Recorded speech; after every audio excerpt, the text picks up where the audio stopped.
Aloha, everybody, and welcome to the Jason Jones Show. I am your host, Jason Jones, broadcasting from the land of my people, the home of my youth, the great city of Chicago.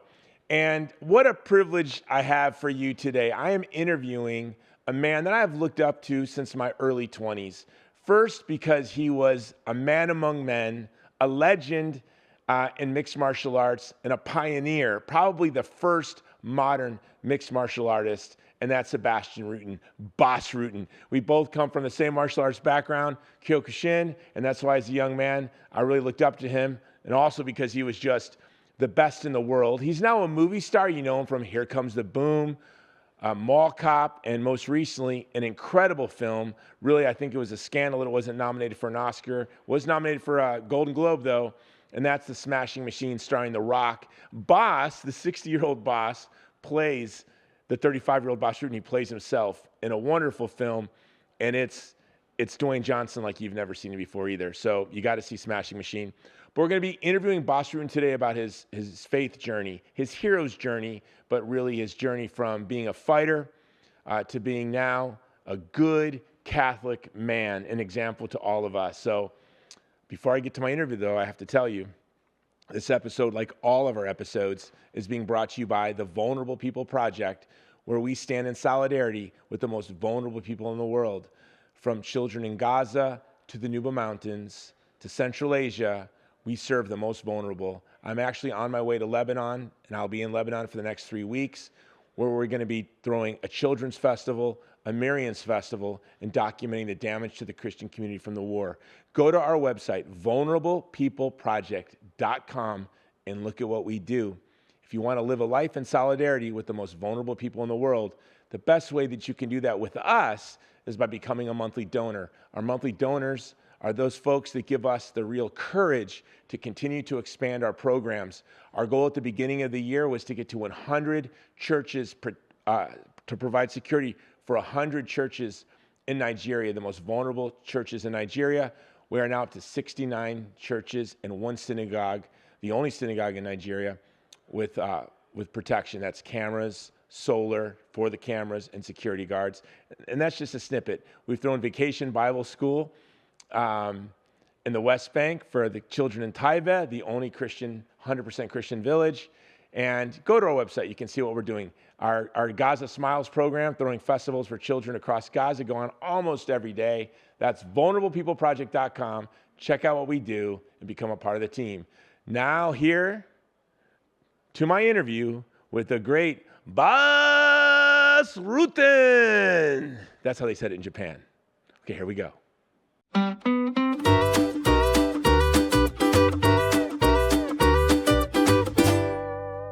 Boss Rutten, welcome to the Jason Jones Show. Yeah, good. Yeah, happy to be here. Us. Us. I have to say, you know this. We're friends, but you were like, when I was a young man, I was fighting for the Kyokushin Kaikan. You were my hero. Oh. And I tell my wife, the greatest proof that I'm living in a simulation is that I go to mass with Boss Rutten. Like, that doesn't even seem real to me. Yeah.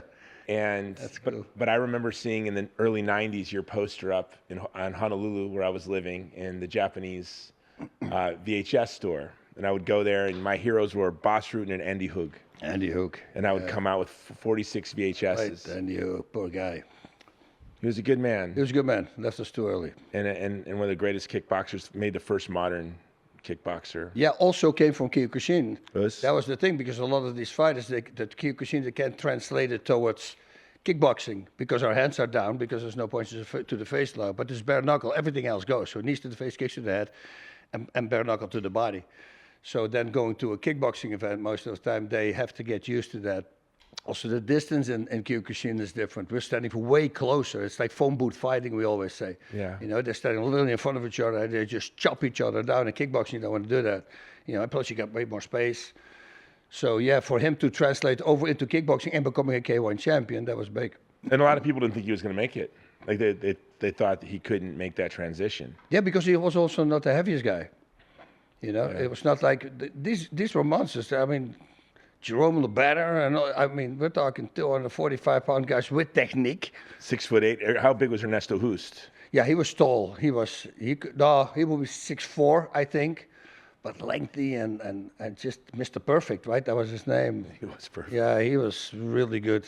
Well, what's interesting about all those guys, and we can get into that later, but like you, Ernesto Hoost, and Andy Hug are some of the fighters that in the night, not many of the fighters could just be put in a time machine to today and fight, but I think you could have easily been placed today in the UFC as a young man, the fighter you were, and still succeed. I think Andy Hug would be a successful kickboxer today. Yeah. Ernesto Hoost would be a successful kickboxer today. Yeah. So, but before we get to the hero's journey, the boss Rutten from young man to who we know today, we were talking on the way here about how we were sharing crazy stories, and you have wild stories, and you have the wildest stories ever, but we're both adult converts to Catholicism. And we were talking about how it's sad sometimes that the stories of the convert are what's really interesting or intriguing to people, because what we find, and you put it well, the biggest battles are those battles that were fought by the men that really kept their faith. They were baptized, confirmed, raised in Catholic families, did the quiet struggle. Yep. There's the prodigal brother, but there's the brother that stayed home. Yep. But he had battles too. Yep. But I was thinking about this after a conversation. The boss Rutten today, you are in many ways like the faithful brother. I want to talk about that. I want to talk about boss Rutten, the Catholic man that has a disciplined but ordinary spiritual life. It's exceptional, but when I hear you tell it, I'm like, oh, I have a friend who's an 80-year-old Filipino guy that gets up at 4 a.m. and prays the Rosary every day and then goes to Mass. I'm like, and I know my friend's grandmother, and she's disciplined like that. So you're disciplined. Your spiritual life is disciplined in a very traditional, ordinary Catholic way that maybe a generation ago, all lay Catholics practice their faith in this way. Can you share us your morning? Like, I think if every Catholic man could start his day the way boss Rutten starts his day, I wouldn't ask for anything more. From when your eyes open till you start your day. Okay. So for me, when I see light, I got to get out. So if it's 4:30, unfortunately, I'm going to have to get up at 4:30 because I know I can't sleep anymore. But there's always work to do, so I do. I go out. Then I let the dogs out. Then I drink half a gallon of water or so with an MTE that I have and with some creatine. I take some magnesium, all that stuff. Then I go into my man cave, so to say, or I go outside. But if I go to my man cave, I do 4 things at the same time. So I'm sitting in front of a red light panel. I have hertzes in my head. My feet are in water with hydrogen peroxide that puts oxygen in your system, so it kills every bad thing in the body. And then I'm starting with my prayers. And the sound I do also because it's healing sounds, it's good frequencies are good, but also because it cuts the outside world off. Phone is off. Phone is not even in my place. Well, the phone is actually, I'm playing the sound to that, but it's turned off. So nobody can call me, no text, this is very important. And then I start doing all my prayers. I have a whole prayer list that I do, but also thank God for waking up and hopefully today everything's going to be okay because yesterday I did this and I didn't do that and I want to fix that. So I go over that day by thanking him. I think gratitude is one of the most important ones because we don't believe it. It's just the fact that I get out of bed and my clean bed, clean sheet. I mean, with the dogs. I mean, everything is a gift, what you see. And if you start thinking like that, it's just great. Then I go over my prayers. That's about, I would say, 50 minutes to an hour. Then I'm done. Then I go take the dogs to the park.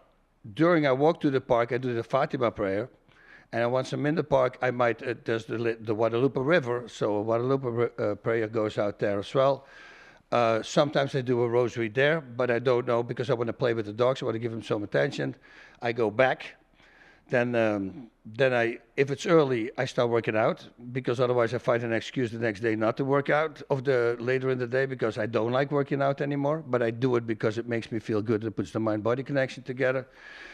And then at 7:30 I leave the daily mass, and then I come back from daily mass. Most of the time I go next to Granzins. That's our meat market, and where you can buy all other stuff. I'll buy what I want to eat. I think it's very important to buy fresh stuff. And I come home and I eat. And that's when I turn my phone on. And that's when the day begins. So, and then at noon I do an Angelus. At 6 a.m. I do an Angelus actually. At 3 I do my Divine Mercy. At 6 p.m. I do another Angelus. I do it 3 times a day. And then in the evening, when I walk the dogs, I find that very relaxing because then I walk the dogs and I'm by myself. I'm walking in the dark. And that's where I go have an examination of conscience.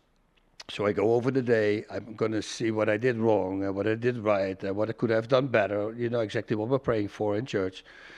What should I have done and didn't do, you know. And then once I do that, just to wrap it up, I've got like these 15 prayers to favorite saints that I do. And I wrap it up with that. And that will be my day. And how long have you been doing that for? I would say now probably 11, 12 years. And I never miss one. In 12 years? Ever. It's the same as the Rosary. I will never miss one. That's just a habit. But it's my fighting. It comes from my fighting, you know. It's like if I say I'm going to do this, I'm going to do this.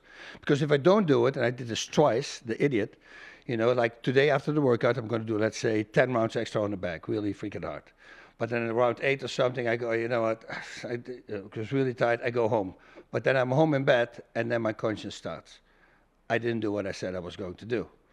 I didn't do the 2 rounds. So I went back to the gym, opened the gym in midnight, and now I'm there by myself. Now I can't. I have to do 10 rounds plus 3 for my penance.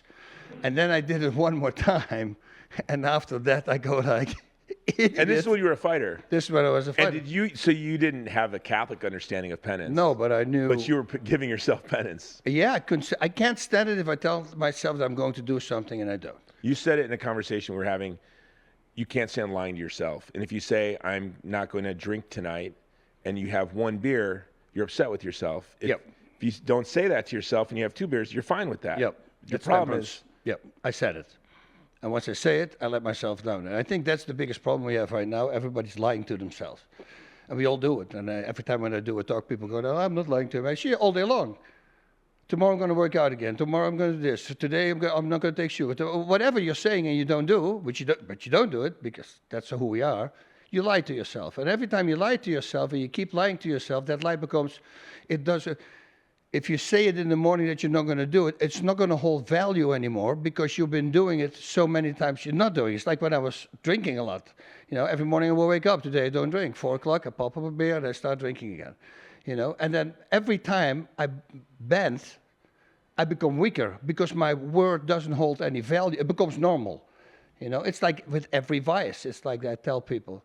You know, you think a rapist start like that? No, that's a peeping Tom, and it goes for it. It's not interesting anymore. It's a vice. Gives you excitement. I got to be close to the house now. Close to the house. Oh, what if I'm in the house?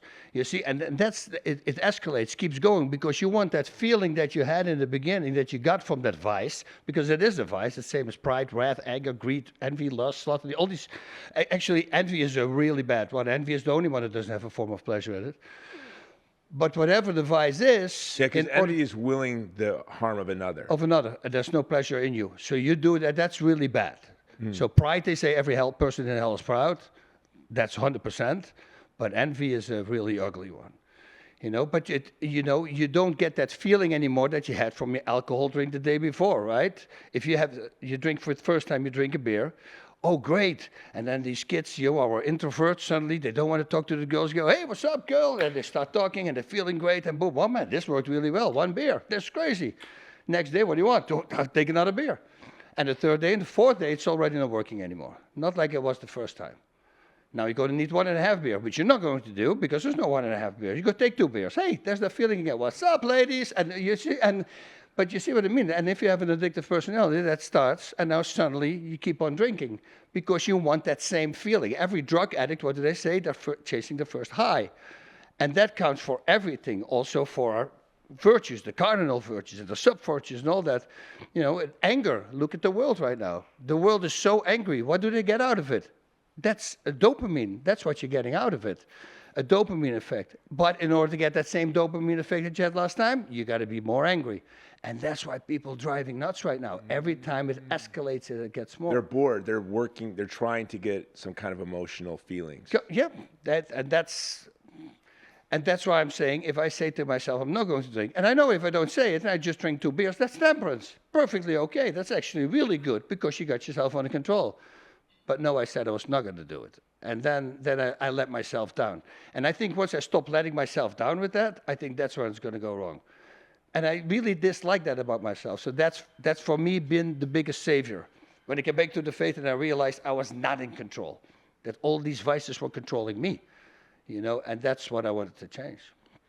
Yeah, I was, you really convicted me when you said, when you say you're going to do something and you don't do it, you've lied to yourself. Yep. A couple weeks ago, I asked the AI manager of my schedule and my task list to hurt my feelings. I said, break down how I work, be harsh, tell me where I fail, tell me where I succeed, but try to hurt my feelings. And it said, you're a phony. You only complete those tasks people can see. Yeah. And I said, well, what tasks are I completing? And I had it make this adoration schedule. I'd set this goal for myself that I was going to do 1 hour of adoration for every hour during the week. Yeah. So I would do Monday, all 24 hours, Tuesday, all 24 hours, over 365 days. Like I'd set this out as kind of a challenge for myself. And I had gotten not far into it at all. And it said, well, you haven't even begun this adoration challenge that you've given yourself because no one can see that you've not done that. Yep. And so you're lying. You're lying to yourself. Because I didn't tell anyone that I was trying to do this, but it was in my goals for the year. And it hit the nail on the head. I was lying to myself. 93% of the people that make a New Year's resolution don't do it. That should tell you everything. That's why in January, I'm just going to run and do push-ups and sit-ups because I know by the end of the month, the gym is going to be empty again. But I'm not going to. I'm not going to the gym the first 2 weeks. That's just excuse now. You see what he's doing? No, Why don't you start tomorrow? No. What I'm saying is, I go to the gym all year. Yeah. But the first 2 weeks of January, you're just going to see me running and doing sit-ups in the park. Oh no, but I'm not going in the gym because it's packed. It's packed. But by the second week, it's empty. It's empty. People already lost it. That's with everything. That's with. I want a beach body. I want to, and they can all muster it up for that. Like, okay, when are we going to get married? Okay, we need to lose a lot of weight, so we look good in the pictures. Vain, right? That starts with that. That's not a good reason. You should do it because it's healthy for you. But then they start training. And within 2 weeks, they're going to go, man. And they're telling all their friends, I'm feeling really good. I mean, I'm watching my food now. Man, I'm not going to stop. Why didn't I do this before? They all say it. But then after the wedding, the next day, they're not going anymore. And they fall back into their own routine. Same with the beach bodies. They say we can all do it for a short amount of time, but a true man who's completely in control of himself, that's the guy who just keeps on doing it. I don't want to work out, but I do it. Why? It gives me my 15 hours a day, 16 hours, whatever I have, makes it perfect. But our warped minds, they go like, they think about the 45 minutes. You don't have to train freaking hour and a half, do a good workout. We go to that. That's the devil saying, hey, but you're going to have to do it for this. Right now, you don't have to do it. No, I have to do it because I want to feel good for these 16 hours that I have the rest of the day. And we focus on that small amount of work that we have to do, and we forget about all that. And then we get and we're sitting there, and nobody's doing anything, and we're complaining. We're popping a pill to lose weight, for heartburn, for this, for that, for sleeping. For everything is pills, shortcuts. That's what I call them. And it's super stupid because, if you cut everything out, that's how you fill that hole. That's how you become happy again. But they simply don't see it. And then they just start pointing at other people, because it's easier to say, oh, look at that. There's the fat ass walking there on the street. I go, well, he's doing it. You're not doing anything. What are you doing? I mean, first of all, you got to change your mind, your whole persona. I mean, that's a hateful thing, what you're doing right now. You see, people are just amazing and blaming it on other people.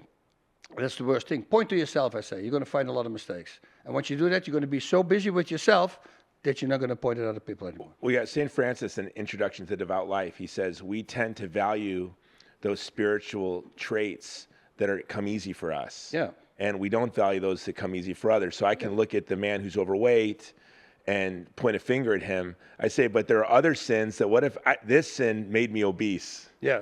How fat would I be, right? But we all have different challenges. And so we should, when we see somebody with that challenge, what's your challenge? Because being your friend, it's humbling. So now I'm doing you made that video a couple weeks ago on your morning routine. And it was funny because then you sent me the picture standing with your foot in the water and you were sitting outside. I go, dude, I did this 30 minutes ago as well. It was like 5 in the morning, and then right? we met we ran into each other at Mass. And I was there that morning because of you. I'm like, before the month leading up to my interview with Boss, I'm going to do his morning routine, which I love. Yeah. I wake up. You said in the video something that struck me. I get to hear the birds. That's it. It's like, that's the frequencies we need to hear, I believe. So what it is, guys, is the first thing I do is I wake up and I take my chair facing the rising sun, and I sit there with my feet in the water and the peroxide, praying the rosary or reading, doing spiritual reading. But actually, I find myself, I can't pray or read because I'm mesmerized by the birds. Yep. And they wake up by species. Yep. So you hear one bird, and then I'm like, I haven't heard birds like this since I was probably in my 20s, since I was an infantryman in the field. Yep. I was like, oh, how have I forgotten about this? Then you're laying back and you're watching the clouds move. Yeah, the And trees the in my sun, backyard. yeah, and I'm so great. Then I go and then I do the red light after I do that, and then I ice plunge. But you inspired me to do that. But there's so many times I've said I'm going to pray the rosary every day, and then I do it for 30 days, and it's so easy. Then you're like, this is not hard at all. This is so easy. Yeah, I can do the rosary from my office, from my house to my office, perfect. But after 30 days, I'm like, well, you know what? This morning I had a rough day. I'm going to listen to some music. Yep. I'm going to listen to some music, kind of get myself motivated for the day. I'll do the rosary later, and then I don't, and then I break it. But, and then I remind myself that Boss has not missed a rosary since the day you came back to the faith. No, 2015. But we go into that probably a little bit later with what happened. I got attacked a lot by the evil one. When I came back to the faith and I made that video about it, I lost just on Facebook 175,000 followers overnight. What year was that? 14. And then 2015, Kevin called me and he said, Kevin James, start the daily rosary. And I started the daily rosary. And I remember the first 2 times was crazy because I'm praying it and I have my eyes closed because I got ADHD, like you, we're distracted really fast. So I keep my eyes closed and I hear this weird sound. And I open my eyes, there's a hummingbird right in front of my face. And he's looking at me. And I'm looking at him, I go, dude, what's up? And we're talking, he goes, oh, like this. That's literally what he did, zoop, zoop. And he kept here, and so I keep praying the rosaries, and he flies away. Next day I go back there, and whoop, there's the hummingbird again. He started, and I thought, man, that was so cool. And immediately all the things started coming back. People started coming back, more followers started to come again, business deals that went wrong, everything went wrong. It was so wild. I lost a show there on TV for 9 years. That was so, that they said there was going to be 5 years more, at least 2 weeks before it happened. Do you think your faith coming out as a faithful Catholic, which how could that even be a scandalous thing? Do you think that played a role in the show being canceled? I don't know about that, but it was just weird that everything started to fall down, and everything was up in my life at that point. But suddenly everything started to go down. And I lost another business, the commentating business I did for 7 years. That suddenly they took somebody else. It was weird. But then, like I said, once I started doing the rosary, everything came back. So from that moment, that's right away I decided, yeah, I'm never gonna miss one. It's simple. And with the rosary also, people say you don't have time for it. Nobody tells you to do the rosary in one time. I do it. Well, why don't you can do a decade and then you drive back or something, you do another decade. You can do it like that as well because it's not written in scripture that you have to do the whole rosary right away. Yeah. Right? There is a loophole. There's really no excuse to not do a daily rosary. There's absolutely no excuse. And if Bishop Fulton did a holy hour every day from the 20s until the day he passed in 1979, really there's no reason I can't do a holy hour. But it's good for you walking outside, like in the morning when the sun comes up, that blue light from the sun is the best for your body, the first light from the sun. So you're getting that already. Well, do it there. And otherwise, take a walk. If you got a dog, take the dog. Start walking with the dog. He's going to love it. She's going to love it, whatever dog you have. And then, you do a rosary. So, Bas, it's humbling being your friend because, I'll make 30 days, I'll make 35 days, then I'll do 2 days, then I'll do 8 days, then I'll... Yeah, I do it. So, but what was hard for you coming into church? Was there any challenges that you had that didn't come easy, or that... No, or was it the discipline as a fighter? Everything became better. Everything came better. It's just my life completely started changing. My wife was never in the faith. Suddenly, when I asked her to marry her again, we were married before twice. When I came to America for the green card, I said, let's trade, otherwise we're going to have to do those separately. But I promise you a bigger wedding later on. In 2004, we did that wedding. We got everybody come in, Bruce Buffer announcing, we got those nice. Yeah, it was a lot of fun. Don Fry, crazy Don Fry, brought a bottle of tequila, which he drank himself. I think if Bruce Buffer MCs your wedding, there's no chance for an annulment. I think that's the real thing. That's a real deal. But then when I said that I wanted to get married for the church, and that was in what year did you have the Catholic marriage? That was 2015. So that was a year after I came back to the church. And Karen didn't even ask. The next day I couldn't get a hold of her. And then finally she called me back. I go, where are you? And she goes, at Mass. I go, excuse me?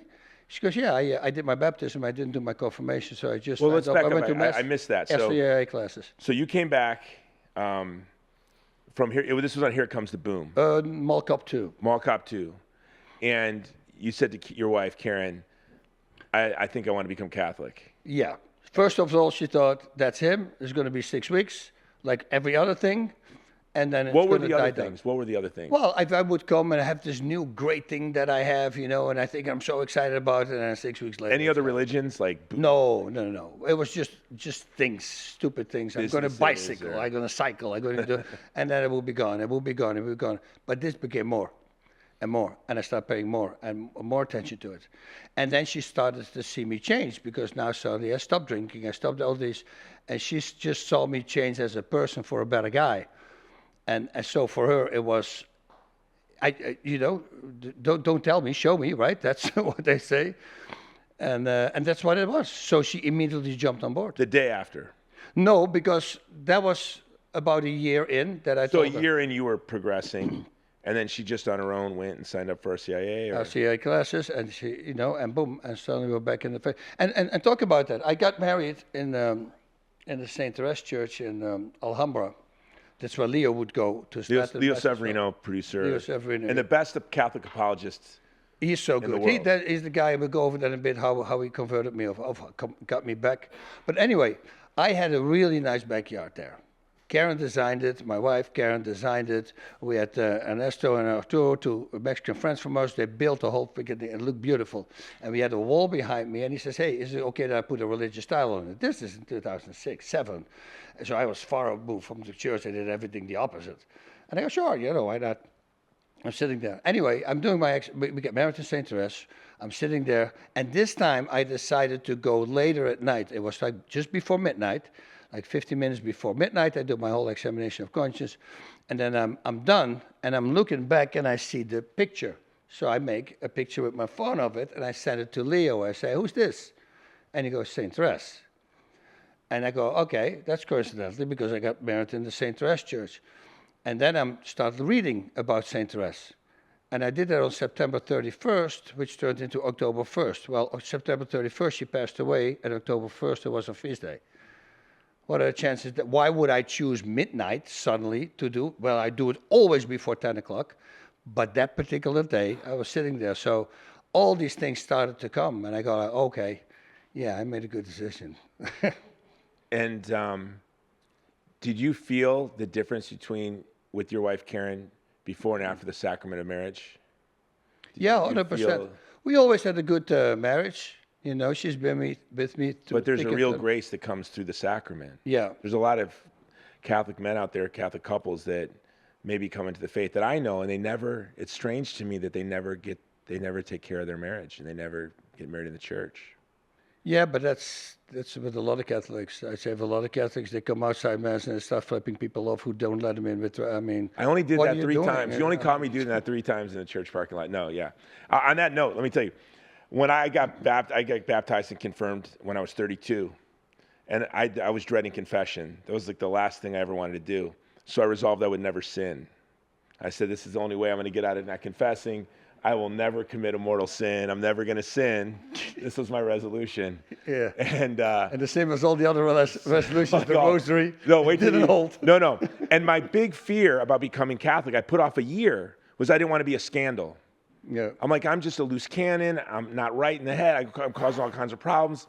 The last thing I want someone to go is, look at that's what Catholics are like. If I'm an atheist, people can celebrate that behavior in you. But when you're a Catholic, all of a sudden, it's shameful. How could you do such a thing? Yeah. And so I didn't want to be a scandal. That was my big fear. And so I had this idea that I'll get perfect first. I'd go to Mass every day with my girlfriend, who's now my wife. We'd pray the Magnificat. We never came to the church. After a year, I realized I'm never going to get perfect. So I might as well just enter the church. Yeah. And so I get baptized and confirmed. It was August 6th, 2003. A buddy of mine that same day got us backstage passes to the Beach Boys. This was in Northern Virginia. So I'm driving there. I'm praying the Rosary with Mother Angelica on a cassette tape, okay? I am the holiest guy that ever lived, 32-year-old adult convert. I'm praying the Rosary, and a guy cuts me off. Same thing. As I'm listening to Mother Angelica, Same thing. and my Exactly the hand same goes thing. up. Yeah. And I'm like, I'm a scandal. I've been Catholic 2.5 hours, Yeah. and I'm a scandal to the church already. It's a problem for I think every Catholic when you come back to the faith, you think, look at me now. It's pride. It's pride because look, now I live like I'm supposed to live, and other people should live. Now you can tell other people what they should do. Yeah. It's a pride thing. But thankfully I realized that really fast. And that was Matthew 7:3-5. Why do you want to take out the mote from your brother's eye while you have a wooden beam in your own eye? Yeah. You hypocrite. Why don't you take the wooden beam out so you can see clearly, and then you can try to remove the splinter from your brother's eye? And I have a good reason. I have a good reason. Me. That's I have a me. good I'm answer to doing that question. Yeah. It's so much easier to take the splinter out of your eye than the board out of mine. Yeah. Right? That's why. The splinter, yeah, but you have a wooden beam. Yeah, I can't get that out, but I'll get your splinter for you. Oh, like that. Yeah, yeah. Yeah. Oh, I'll get the beam look at out. you. Yeah, I got a beam in my eye. I can't He's handle been that. thinking about that. No, that that's was your defense. Yeah, I can't get this out of my. That's impossible. Yeah. Your splinter. Let's get that out first. No, I think Yeah, you that's shouldn't why. drink. It's easy to stop drinking, and I'm drinking, and I go like, So I want to ask you. So there were in the faith, it just all kind of the grace pushed you through. You didn't. That's it. But good people around me, I think this is very important. Like your Father Ripper, Father Leo, and Taylor Marshall, and all these guys. That we have retreats with all these guys, and we got Matthew Kelly came over, and Roy Ferguson. A lot of famous. There's a real apostolate of friendship in the entertainment industry with Catholics. Yeah. And I think when you learn from those people, and it's not we're learning prayers, no, we learn how to control our cardinal virtues and all their sub virtues, and that's what I want to be. I want to see if I can do that. In the beginning, I was 3 steps forward, 2 steps back the whole time. And I go, oh my God, this is going to be hard. It's harder than fighting. It's harder than fighting to become a real man. I truly believe that. And you don't have to be in the UFC. Every man has this battle. Everyone has this battle. But so every man has a battle that's harder than fighting in the UFC, is what you're saying. Yeah, 100%. That's just fighting. That just can train you. You can control all that.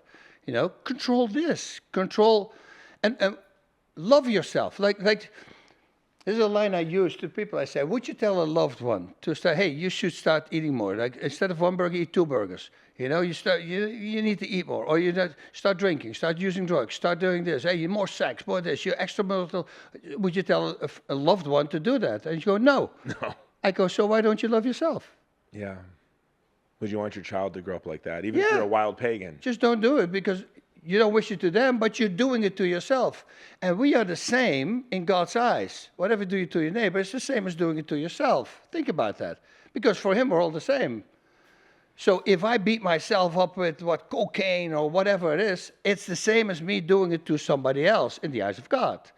And once I realize that, I go, oh, okay, yeah, stop beating yourself up. Try the happiest life, live the happiest life that you can be, because we all want to be happy, but we're confusing happiness with pleasure, right? We're looking for the dopamine hits. No, the serotonin, that's what we need. Nice, feel good, great, that's it. But no, it needs to go up, but it's go up the whole time. I saw this girl with a shirt on, and it said, the pursuit for pleasure. I go, that's Satan's shirt, if you really think about it. Because pleasure gives you the dopamine hit, and here we go again. That same pleasure, you need more of it the next time in order to get that pleasure, whatever vice it is. So it starts escalating. No, it's a pursuit for happiness. And happiness is cutting everything out, so you're not addicted and controlled by anything. And that was the hole I tried to fill with alcohol and drugs and all these crazy things that I did. And then I found out if I cut it all out, hey, the hole is gone. You have this thing, you said, the man you want to be. Yeah. I want to be a man. Can you tell us that? Because I want my sons to memorize. I want to memorize this. I want my sons. Yeah, they always ask. I talk to say, can you say it one more time? They like to write down. So I want to be a man who can overcome his weaknesses, vices, and imperfections. A man who's not a slave to his passions, emotions, and desires, but just a man who's in control of himself. And if you can do all that, your life is going to be happy. And it's the same as lying to yourself. If you're not going to lie to yourself, your life is going to be great. You do whatever you say you're going to do. Let your yes be yes and no be no. He didn't say middle ground. There's no gray area. if I tell a friend that I'm going to do something, I will 100% do it. Because I didn't say maybe. I should have said maybe otherwise. You see? And no is no. So, but we don't live like that. We water things down. We try to make everything easier. Yeah, but God understands. Jesus understands. I mean, it is 2,000 years when he gave us these commandments, he knows we're weak. And they go, no, he doesn't. You seem to forget that he's outside time and space. But this is a line that really can warp your mind if you think about this. It's like everything that God created from now till the very end, which we don't even know, it's one act for him. Think about that. One act. Because there's no time and space. So if he gave us 1,000,000 years those tablets with the commandments, they are as relevant as now as they were then, because he is outside time and space. Don't you know that he knows that you were going to be like, he already knew that. When he started the whole thing, well, he know what he not knew, knows, because he is. You see, it's a hard thing to think about. He never was, he never will be. He always is. I am that I am. From a Semitic tribe, pre-literacy, to have something so profound as I am that I am. Yep. You know, that's should be striking to us. And that's how you should live. So no, you can't water things down. Yeah, but my lie was not as big as his lie. He didn't say that I shall not make big lies. He didn't say I shall not steal big things. Stealing is stealing. I stole $1, stole $1 billion. Yeah, you stole. You stole money. You're stealing. It doesn't matter what amount it is. You did something he doesn't want. That's the truth. But no, but his was worse. We're pointing fingers again. It's all the time. It drives me insane. No is no, yes is yes. Done. You said it's simple to do this, but it's hard. It's very hard. That's why I'm saying the fight is be a good fighter. Wake up, run. Yeah, train. Doing something you love. I love fighting. I mean, I was dreaming about it every day. Oh, training. And then once the pains came, that's when it starts. I didn't like it anymore, so that finally I stopped with it. But you see, my prayers sometimes I don't want to do it, but it always makes me feel good. Always. And again, same as working out, I don't want to do it, but I know what feeling I have afterwards. And I focus on the good feeling. I don't focus on what I have to do in order to get that good feeling. And that's the problem right now. Oh, but if you pop a pill, take a peptide, do this, whatever, to lose weight. All these big people now losing weight with that crazy stuff. I don't even know the name of it, which nobody knows the side effects of yet. I mean, what's going to come out of that? Why not muster up, stop being a pussy? That's what I always say. I say it really bad. Pussy, because I made an abbreviation of the word pusillanimous, which means lack of courage, lack of determination, cowardly. And that's what we are. We're pussies. And this, as men, the physical challenges is really more about the spiritual. We're not Gnostics. We don't reject the body. Yeah. It's just to be courageous when it's for defending the faith or defending your family. In the church today, there's this, it's more from the evangelical Protestant side, but there was this slappy, happy, clappy, slappy, Jesus is my buddy thing. Yeah. Ned Flanders. And now I feel it's swung, especially with social media, to what they're calling muscular Christianity. It starts to come back, yeah.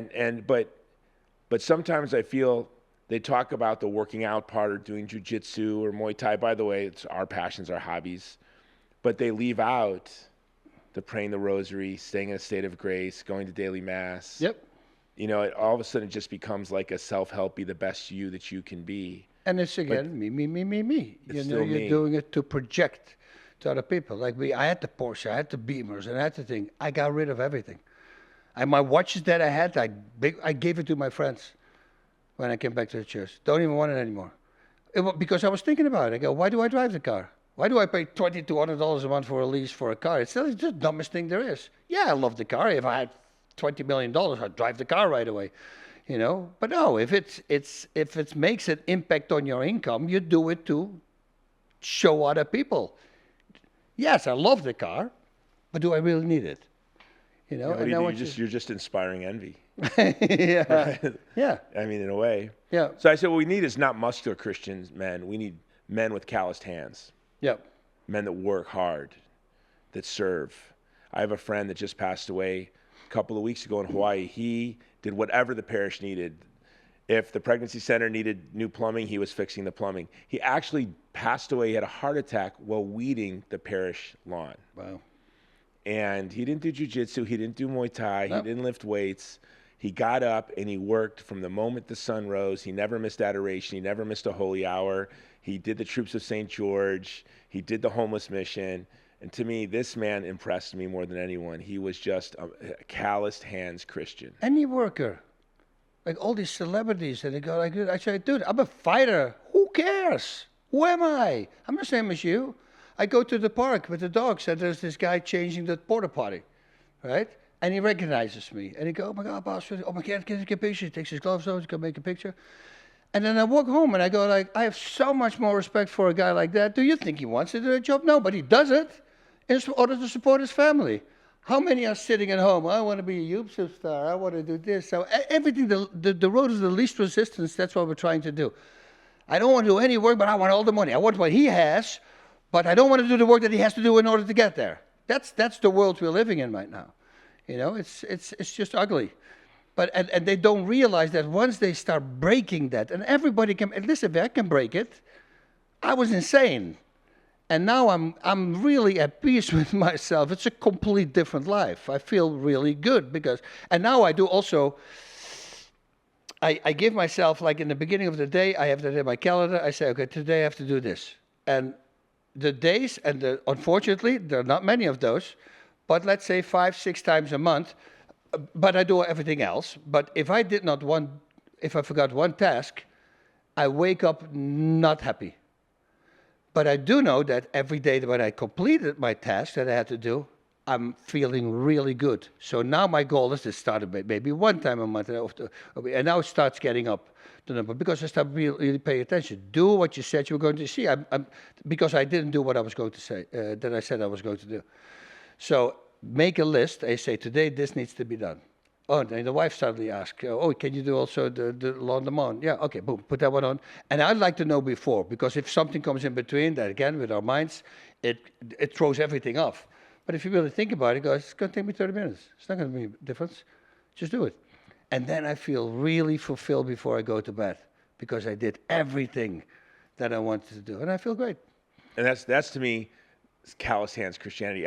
A buddy of ours, Ryan Hendrickson, actually, there's a documentary that came out on him today. Yep. Green Beret had his leg blown off in Afghanistan. First mission. Yeah. Then he had 27 surgeries, reattached. Then talked his way back in to his team. Did 7 more tours in Afghanistan. Crazy. And then after we betrayed our Afghan allies, he left the military disgusted, and then volunteered to go to Ukraine, where he has been since the war started, removing landmines in civilian areas. He's a very brave man. He took us to this Green Beret bar. It's this little bar hiding somewhere in Texas, and there are only Green Berets there. And it's the best hamburger I ever had, best beer. It's like a warehouse, but you go in, and all of a sudden, it's this really nice place. Yeah. But when I walked in there with you, you were all these warriors, heroes. Like, to me, you're a gladiator. Yeah. You know, you inspired us. You were a prize fighter. You fought on the world stage. And here are warriors. Yeah, who might die. Who might die. But when I look you up walked to in them. there, it was, they all were just, there was no one in the world they would have rather walked in. And you have a lot of people in that community that love and respect you. Do you see that as an opportunity for evangelism? Yeah, 100%. But I'm not the Bible quoting guy, you know. I think that if you do it too much, people don't do it.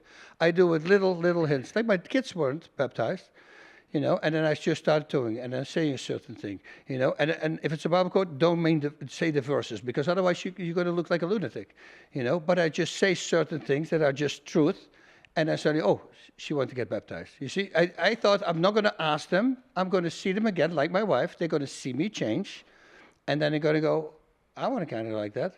You know, and when she got baptized, then my other daughter goes like, oh, that's kind of cool. It starts, you see, but I don't force them, because then they're doing it against their will. You don't do what I did at the party the other day with my son? With what? With my son, when I said, we pray every night that my oldest son returns to the sacraments. Every night we pray. And he's my 36-year-old son's like, okay, Dad, you said it 10 times. I said it a whole bunch of times also on purpose while I kept looking at him. Yeah. You want to be our friend? Yeah. That's the way. So, but I want to go to the what attract when we walk in, and the Green Beret guys, they're like excited. Here's Boss Rutten. Yeah. They're thinking of the guy that was this pancrase champion doing things that nobody ever saw anyone do before. but they're also thinking about the guy they heard on Joe Rogan talk about passing out and smashing a toilet and flooding a hotel. Yeah. They love those stories because they have those stories too. Yeah. Right? And so you do have these wild stories. When I was an atheist and I listened to these evangelical pastors usually tell us what great sinners they were, and then I'd hear their story, I would feel like, how can I ever be a Christian if this guy thinks that he was the world's worst sinner? Because that seems like he was a pretty good guy out of the gate. You know, it's not that bad. Yeah. So I think when you share sort of the spirited, wild life that you lived, a lot of these guys are like, oh, maybe I'm okay for God too. Do you think there's something? Yeah, there? also. And thankfully, you know, a lot of people think fighting is cool. So, and I always thought it was cool, but now I'm looking back on my career, I go like, it's just a sport. I'm not different than anybody else, you know. Yeah, it's fun to do, but yeah. So but like McGregor, like I said, he's calling me, DMing me, and he says, "Is this true?" And he's put a picture there. It says, "Boss Rutten prays the daily Rosary in Latin." I go, "Yeah, but buddy, we do way more." I mean, so I tried to get him to the retreat because I think a guy like that, if he truly starts changing up his life, he can change a lot of people as well. You see, so guys like that. And he can bless those closest to him. And other people calling me, and they said, "Hey, fighters, why did you choose the Catholic faith, not the Protestant faith?" I said, "Well, the Protestant faith is for if you're kind of weak.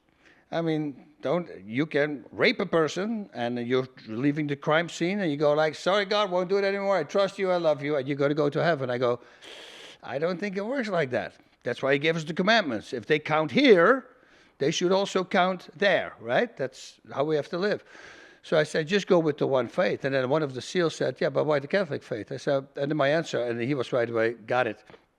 And he changed it to Catholicism. I said, "Well, and you can ask them, if a Protestant cannot drive a demon out, they're going to have to call a priest, a Catholic priest, in order to do it." Well, that says to me everything. That says to me, who's got the power there? You know, boom. And that's why the Catholic faith. And other fighters who are asking me, once I returned their question with my answer, they choose, of course, the Catholic faith. Say, "You're a fighter, right? You don't really want to live by rules like you did in fighting, how it's supposed to be. You know, something that would ask Siri, who started the Protestant faith, or what any denomination." And what do they always ask in martial arts? You do jiu-jitsu. They go, "What's your lineage? Yeah. Where does your jiu-jitsu come from?" Yeah. And they'll say, "I train with so-and-so, who trained with so-and-so, who trained with so-and-so, who trained with, you know, Helio Gracie." Yeah. Well, you ask an evangelical, what's their lineage? They're like, It will never "I say go to a Jesus." church where a guy went to a different denomination as a kid, and his parents went to a different denomination for a kid, and I think he went to a theology school that's But it's fun if 42 you years ask. old." Did you ever do that? Ask Siri. Ask Siri, who started the Calvin Church? Who started this? Any church? And then you say, who started the Catholic Church? Jesus Christ. That's the only time she says Jesus Christ, and she's super left. Siri. Serious, yeah, but maybe she's prideful and she can't lie there. It's so obvious, such an obvious truth. Can we go back to like I think another reason why, you know, when I first saw you in the posters with the red boots, jumping in the air, kicking, is like, this guy is the luckiest guy. When I was a young man, like, this guy has had the best life. This is the luckiest guy in the world. If I could only have a life like Boss Rutten's. But what the world didn't know is all the challenges that the young Sebastian Rutten had to go through to get to be that guy on the world stage. And I think a lot of people identify with, you know, the stories that bring tears to your eyes, what it was like with a young man in pain, itching, punching Can you talk about that? Yeah, so I was born, I was covered in eczema, head to toe. Went away. Normal child, crazy child, but, you know, till I was 4, rheumatic fever, stayed in the hospital for 4 months, celebrated my 5th birthday there. And then when we were 6, we moved to a different place, and then immediately the eczema came. And eczema was really bad with me. There were days that if I would make a fist, like it would burst, and stuff would come out. It was so I had to wear gloves and long sleeves. Needless to say, I was the leper in school, the Melaatse. That's what they call it in Holland. So I got picked on a lot. And that went hand in hand with asthma. And a lot of kids have that nowadays. So if my asthma would be gone, my eczema would be bad. If my hands look better, I would have asthma. So hand in hand it goes. But my asthma attacks, weak in bed, not able to eat, like bad. So not able to breathe, because and that's why I couldn't eat. But you start building up, and again, you want to start excelling in other things. So I start early on. I start doing track and field because my parents, my mom, my father did that, and his brothers. And I started excelling at track and field. Started getting really good. Peter Parker, Spider-Man was of course my guy because he was also bullied. I was climbing buildings. I was climbing in the forest. I had whole paths going through the forest from tree to tree. I could swing from tree to tree top, which came in handy for bullies, because they didn't want to do one. Tried one time, almost died. So that was it. Nobody ever got me. No one followed you up the tree. Nope. But I think all my athleticism comes from that, because as you're swinging, you go to the other one. It's like you're being freaking Tarzan. It's crazy. But I think that's why it gave me a lot of strength. But I was always a loner, always a loner. And did you feel alone? Yeah, I did, but I didn't mind. It was really weird. I loved the trees. I loved to be in the forest. I had a bird, a jackdaw, they call it here. It's like this big gray bird, almost like a crow. And from when he was a baby, I fed him and everything. He came pick me up from school. He did. The bird. He knew what room I was in. Was sitting quack quack, and the teacher would go like, "Hey, whose bird?" I go, "Oh, that's my bird. He's waiting for me to come out." It was crazy. That bird came to. If you write this in a movie, you're not going to believe it. So I left always the gates open because I knew eventually he's going to find a partner. I didn't want to lock him up. I didn't want to steal his life away. And then one day he didn't come back. And this was a week later, and I was crushed because it was my friend. It was my only friend. And I heard him in the morning early. And so I would do that, and right away he came over and he sits on the balcony, and he sits with another bird. So that was the partner. And he jumps over and he sits right in front of me and he goes, "Quack, quack, quack, quack, quack, quack." And he's talking to me like, "Hey, listen, thanks for everything. I love you, boom, boom, boom. I'm with a partner now." He flew back. Dude, I get goosebumps now. He flew back. They both turned around to fly away the other direction. And then he looked back and they flew off and never saw him again. He came to say goodbye. It's interesting hearing this Boss Rutten, this UFC legend, talk about his love for a bird. Reminds me of who? Yeah, father. It reminds me of Mike Tyson. No, Mike Tyson also, but Padre Pio. Oh, Padre Pio loved birds Yeah, as well. was also a bird guy. Anyway, so I saw a Bruce Lee movie, sneaked in that theater, and then I found out that if I'm like Bruce Lee, no bullies. No more bullies.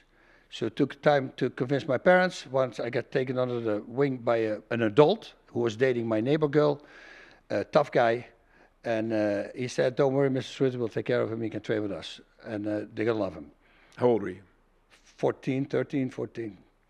And then, and within months, I beat 70-80% of the adults up. What martial art was it? Taekwondo. But you said you got worked up real bad the first day, and then you said that's never happened again? I read No, that was submissions. Okay. So, but I just, and then I overheard him talk about me in the dressing room, so I knew I had skill. That gave me confidence, and that led right away into the fight with the biggest bully in my school, Shucky was his name, on the street. "Hey, leper!" And I shouted something back this time, and I heard him laugh. There were like 5, 6 guys, and I see him turn around, and I put my bike on the stand, and I go, "I'm not going to stop." Nietzsche said that Christianity is the religion of the weak, of the leper. Yeah. As if that were an insult. Yeah. But in a way, that is the call of the Christian. It's to live in solidarity with the vulnerable till you become like them. St. Damien got leprosy, and here you were, a young kid being called leper. Yep. Till you kicked him in the head. So, which I hated at the time, and when I came back to the church, I go, yeah. Yeah, right? So it was cool, because they were the outcasts. So it was cool. And then, it was one punch. I knocked him out cold, and his nose was flat on his face. Nobody stepped in, so they were not really his friends. I think they just joined him, because if you can't beat him, join him. And that was it. Word got around. Police showed up, though, because he had to go to the hospital for his nose. Otherwise, it would have not happened. And so my mom took me off. I have to say, though, I never told my parents that I was bullied, because my mom had such an insane amount of work with me. Like bandages every night and creams. I was rip it off in the middle of the night. She had to do it again. And so she spent a lot of time with me. So I never told him, because I know if my dad would have known I was bullied, he would have said, "No, we leave him on it." But I didn't want to bother them with it. And but that was it. Then at 17, I moved out of the house. I started immediately going back to a karate form. It was a different kind of karate. So they pulled you out of karate at 14. Yep. And Did you still? But were you training? Were you in your oh backyard? no, like with me, it's like whatever I see, I can do most of the time. So I was literally learning katas out of a book. And then I would just walk those katas, and people go like, I never had a yellow belt. I always jumped right away to orange, and every score I had was always a 5, which is the highest score you could get. And then with the You were like Ralph Macchio. Which book was it? Was it a Masoyama book, like Ralph Macchio? that one came later. Matsuyama came later, that Kyokushin. But this was just the regular karate and the taekwondo. Also, I had also my first degree in that. But I always picked up fast with that. And then I started kickboxing right away because I realized there's no punches to the face. And I go, hey, I want to compete. So I went to Thai boxing, kept doing all the other martial arts. And within 2 months, I started kickboxing and then started knocking a lot of people out also. So, yeah. You think the Taekwondo really helped you with pancreas, like stand out from the other fighters because you were so flexible? No, I think the more karate, Taekwondo is predominantly kicking, right? I mean, 95%. And that was weird because I knocked the guy out with a punch. Yeah. So that was kind of weird that happened. But I mean, with that iconic jump kick, that double. I used to always do that for fun to my friends. Hey, boss, do that split kick. And I would just, like David Lee Roth, I jumped the number from Van Halen. I love that guy. He came to my class one time, actually. It was really cool. Later in life, in 98 or 97. But yeah, he was a cool guy. So that's I did. And then after the fight, I did that. Not at that time. That started in Japan. So anyway, kickboxing happened. Then I lost. Then I knocked everybody out. 9 fights, 8 in the first round, 1 in the second, because I was sick. and then they realized when I would arrive at a fight, because this before social media, that it was me who they were going to fight, and they wouldn't fight me. So that happened like 3 times in a row, and I've been training for 8 weeks, and I go, I'm not going to do this anymore. I'm training for nothing, you know. So I became a bouncer. That's a smart thing to do, right? So in our club stopped at 5 a.m. So at 5 a.m. we go to the after parties. And those fights are never canceled. How do you stay awake? Yeah. And how do you stay awake, right? That's where the drugs come out, and the drinking and the womanizing, and then all that starts. And then one day, this guy, as I was working as a bouncer, I had a few drinks, which I shouldn't have had. It was New Year's also. And he said, hey, Frank Lotman. I see the animal, that was his nickname, 41-0 with 39 knockouts, comes out of jail again, and he's looking for an opponent. Do you want to fight him? I go, sure. What year was this? 87 or something. 87. 88. Okay, wow. Maybe 89. I don't even remember saying that to the guy. So in February, they called me and they said, what do we send the posters to? I said, posters from what? He goes, posters from the fight. Who's fighting? And I go, you. I go, who am I fighting? He goes, Frank Lotman. I go, the animal. And he goes, yeah. I go, when did I say that? He goes, at New Year's Eve. I go, oh, yeah. Okay. Now, I've been 3 years doing everything the opposite of being an athlete. I remember my first training, I couldn't do rope skipping for 15 minutes. That's how out of shape I was. When is the fight? 2.5 weeks. Oops. So I lost that fight. There's a whole story about it. Don't want to go into that, but I lost the fight. Eventually, I would have lost the fight anyway. Whatever was my thing, I would have lost because the guy was an animal. Done. But I lost the fight. And that moment, the way they were always on my side, and I lost one fight, and suddenly the rejection I got, that really got to me. Then I fought one more fight, beat that guy. Another guy a fight broke out in a brawl because he started biting my ear. I turned him up in the first round. In the second round, he had all his Hells Angels friends with him, and I had all my bouncer friends with me. And that was Amsterdam, and I live at the south, so they don't really mesh, right? We don't like them. The only good thing that comes from Amsterdam is the train to our town. That's what we're saying. And in the second round, he gets angry, he bites my ear. And he keeps biting. And I tell him to let go, and I say it 3 times, so I load up a knee to the groin, guy goes down, I want to hit him in the head, referee pulls me off, the whole place starts fighting. And they throw a chair on my corner, my teacher's back, trainer's back, and it lands. It's hilarious when you see this video. I'm standing, and everybody's fighting, and the chair lands, and lands behind me, and I look back, and I sit in the chair. Well, so we can see this on YouTube. It was good. No, but we have the video. Okay. There's the video out there. And then the referee comes angry at me. He goes, why would you do that? I go, he bit my ear. And he looks at my ear and goes, dude, he bit straight through it, clean through it. So he grabbed the microphone and he told the people, hey. He was actually right, and that toned everything down. But then, the way people were talking about me, it was so disrespectful. You win fights and then you lose a few and suddenly you're nobody. So I vowed to never fight in Holland again. That was it. I met my wife in 92. And then she moved in with me right away. 1-room apartment. We didn't even have a bedroom. Bed was in the kitchen. Everything was tiny. And she had this really weird stare, blank face one time. And I tried to get a hold of her. She was almost like she was looking next to me. And I go, hey. I said, what's up? And she goes, you're going to be a famous fighter in Japan. And I go, no, I told you I'm not going to fight anymore. You said Holland, but you're going to go to Japan. Whatever, right? And then a year later, I get a phone call. And it's Chris Dolman, who's like the godfather for mixed martial arts.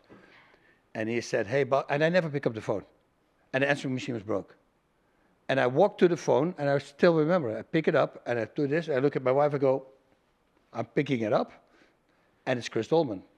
And he says, you got to come in your car right now, Amsterdam, there's a new organization called Pancras, they're scouts, they're looking for fighters. Dude, maybe you can make some money. They want to see you work out. I jumped in my car, go over there, got in a brawl with one of his champions who tried to knock me out. So I told him to tone down. They only want to see technique. He kept going. I said, okay, it's not going to be one-way traffic. So I knocked him out with a head kick. And it looked very spectacular. He needed a bunch of stitches. And I saw them point at me. And 2-3 months later, I'm fighting in Japan. In September 21st, 1993. It was the most insane thing. Never been on a plane. And suddenly I'm in this gigantic place, because for Holland everything is so tiny. And that fight went crazy. And we were talking about that yesterday, because there was no weigh-ins. And I go, what is no weigh-ins? I go, okay, what was the weight they were talking about? Well, the Japanese are very honest. I'll bet you they will be the same weight. So I walk into the event, this tall guy walks up to me. I said, hey, you're the promoter? He says, no, I'm fighting you tonight. I said, oh, great. I said, what's your weight? And he was like 33 pounds heavier than I was. I go, okay. And the promoter walked up. I said, Mr. Rutten, you're the promoter? Yeah. I said, is he not too heavy? He goes, no, there's no weight classes. So I go, oh, good, yeah. Inside, of course, I wasn't happy. And then he walked away, and I said, wait, how many rounds were we fighting? And he goes, 1. I go, great, how many minutes? He goes, 30. And I go, so I go, what? But I didn't show it, of course. And that's where the R's came from. I put these R's on my hand, which stands for rustig. Rustig, coincidentally, also starts with the R here, relax, because I was a hothead. Well, if I try to knock him out, and the Japanese are known for being very tough, and I the first minute doesn't work, I got 29 more minutes to go. So I needed to calm down. And that's when really my fighting career started. That's when I was completely in control, thinking, while I'm fighting, I'm thinking, what is going on? It was like I was controlled by the good guy. I heard people talking in English. I heard a couple talking about they were going to move from Melbourne to Sydney or the other way around, which I later told them. I say, what was it, Sydney, right? And they go, you were listening to us? I go, I have no clue. He kicked me with a kick to the body, and I blocked it with my shin, which I never did before. And literally while I'm blocking it, I go like, oh, that's the first time, and then boom. So you just do the Kyokushin lean in? Yeah. For that? Normally. And I knocked him out really bad. 43 seconds, but he was 2 days flat. So that was hard for me in the beginning, because I told my wife already, I said, listen, if he's not going to come out, this is it. I don't want to do this anymore. He was a really nice guy, I don't want this. And then people, like I said, started bowing to me on the street, and immediately, like 1 in 10 people started bowing, and I go, what's going on? And then I passed a newspaper stand, and I saw a picture of me hanging in the splits with my opponent knocked out below me.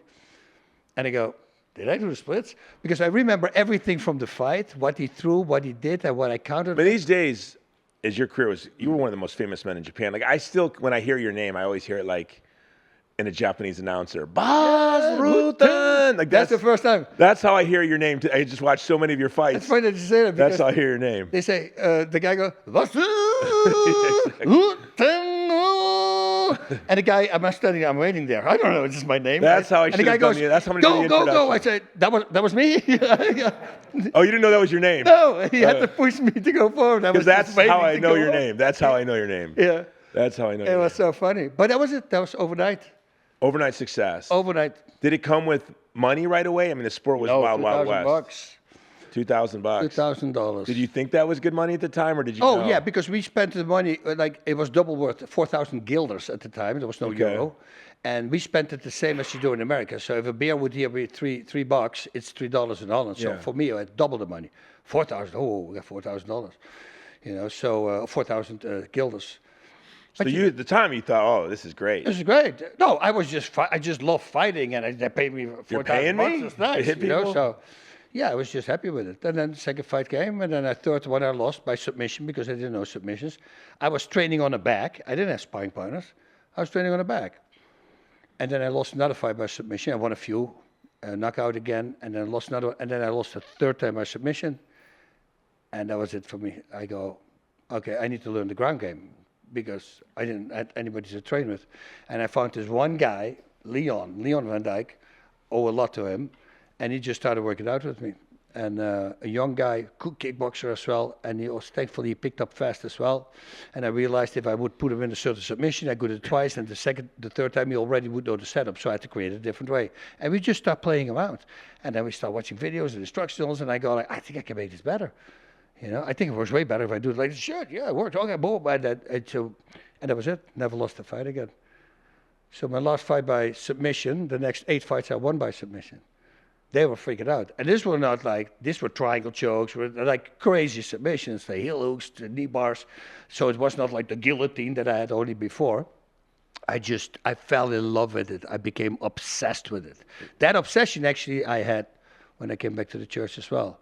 That was just that. I just didn't want to do anything else at that moment. And that's how you it just started. love doing jiu-jitsu. Yep. Grappling. And Can I go back? Like, so there's this boss Rutten now in Japan. He's famous. He's a champion. Every 10th person is bowing to you. And then eventually, I'm sure it was every 9 out of 10 people were bowing to you. It went, crazy. You know, as you walk down the street. But I'm always thinking of the little boy who was bleeding and punching the wall. You'd punch the wall to make the pain. Yeah, because it would itch so bad. So those nights must have seemed like forever. Pain, yeah. Like you're in bed, you can't sleep, you're 14 years old. You don't want to scratch because you're then gonna all go the to school, crap you're would gonna come get out. bullied. So I was just hitting a tile that I had next to my bed because I preferred the pain over the itching. Did you think of that boy as your career is progressing? Like, look what I'm doing for you? No, yeah, that's been lately. It's been coming up. It never. This is so weird. It never meant anything. Also, the champion. Hey, I'm a champion. But it was not like I go, oh my God, hey man, look at me. I never had that. I never had it. My best fight was my first fight where the first time I stood up for myself and knocked out Shaki. That was my most exciting fight in my life. It was weird, there was this whole, and I should have seen everything coming because I was a crazy guy. So that meant I would fight, and then after the fight, I would go 3 days insane, partying, and then my wife wouldn't even know where I was, but she knew, and somehow she stayed with me, thankfully. And she always said, I knew that eventually the old boss was going to come back. And then I would, in training camp, up to the next fight. And in Japan, I fought a lot. My first year, I fought 8 fights. The second year, I fought 9 fights. I mean, because if I wasn't injured, why not keep going making money, right? So yeah, that was for me always the biggest fight. So you weren't thinking about your child; you're just living in the moment. I'm a success. Yeah, but now lately in life, now like a month ago, my friend bought all my stuff. I sold my gym in California, and my belts were still there and all that stuff, and he brought it over for me, and now I have them in my man cave. And I'm not the guy in the house. There, you will see the UFC Hall of Fame trophy. It stands next to the TV. But if you don't look around, you don't even see it because it's this big and we got a lot of stuff. But I'm not the guy with all the pictures and everything. I have that in my man cave. We were talking about a famous celebrity who we won't say his name, who every picture in his house is of himself. It's him, with the president, with him. And I go like, okay. So, but now I'm walking in and now I see the belts and I see the thing. And I always think about when I was a kid. You're thinking of like he's another person almost. Like, good job, kid. Yeah. I'm happy now. I'm very happy and blessed. And I don't think I would have been it if I wouldn't have gone back to the church. Because now I'm getting, like I went to Holland to visit my daughter. And I make these self-help videos now, how I kicked my vices out. You know, I think, well, if it can help me, maybe it can help other people. So I start posting these things on Instagram. And 8 out of 10 people, they stop. From the 8 out of 10 people, they stop me, it's 80% says, dude, I love these new videos, man. Keep them coming. They're really helping me right now. And I go, man, that's the faith. So people from Holland texting me and DMing me. You're I got back to the faith because of you. I got a Muslim over, also who's a good friend of mine now, who I helped with a job and everything. And he had to flee his country because they wanted to kill him, But he said, man, when I heard your conversion story, I was already doubting. And he says, I jumped into the Catholic faith right away. So I'm doing it. I'm evangelizing without even knowing it. That's what I'm doing now. So, and that gives me a good feeling. And I love Just that. by example, there was a guy that came to my son's going away party Oh, yeah. from the neighborhood, a friend, and he said to you, I wear a scapular now because of you, boss. I go to daily mass now because of you, boss. Yeah. And this is happening all over the world. It's cool. That I enjoy. That when I go to a college like Ave Maria College, these people went there and to talk to them and tell them what they're doing wrong and what is wrong with this world. And I'm telling only the things that I used on myself to fix myself. And I said, I was crazy. If I can fix me, trust me, this is going to work for you. And even if it's only 10%, it's 10%, but everybody loves it. And every time I do a talk, there's 5 more talks coming because people come up to me and say, dude, I want you to speak at our college. I want to speak there, speak there. So I'm really enjoying it. My biggest wish would be to buy an RV, to get my wife Karen in there, get the dogs in there, start booking speaking events around America and drive to them. That would be awesome. And then you see America, go to everything, freaking Grand Canyon, Yellowstone, go to these big, magnificent places while you're speaking. I mean, what a cool life would that be, Have you? I want to take maybe bracket this conversation for a second. One of the great things about the World Cup was watching Europeans discover Middle America. Oh, Not New York, not Los Angeles, but Iowa, Texas. Did that remind you of how you first experienced Middle America? Europe fell in love with our country. The thing, thankfully, it was there. Not like in LA or in New York. I totally believe that.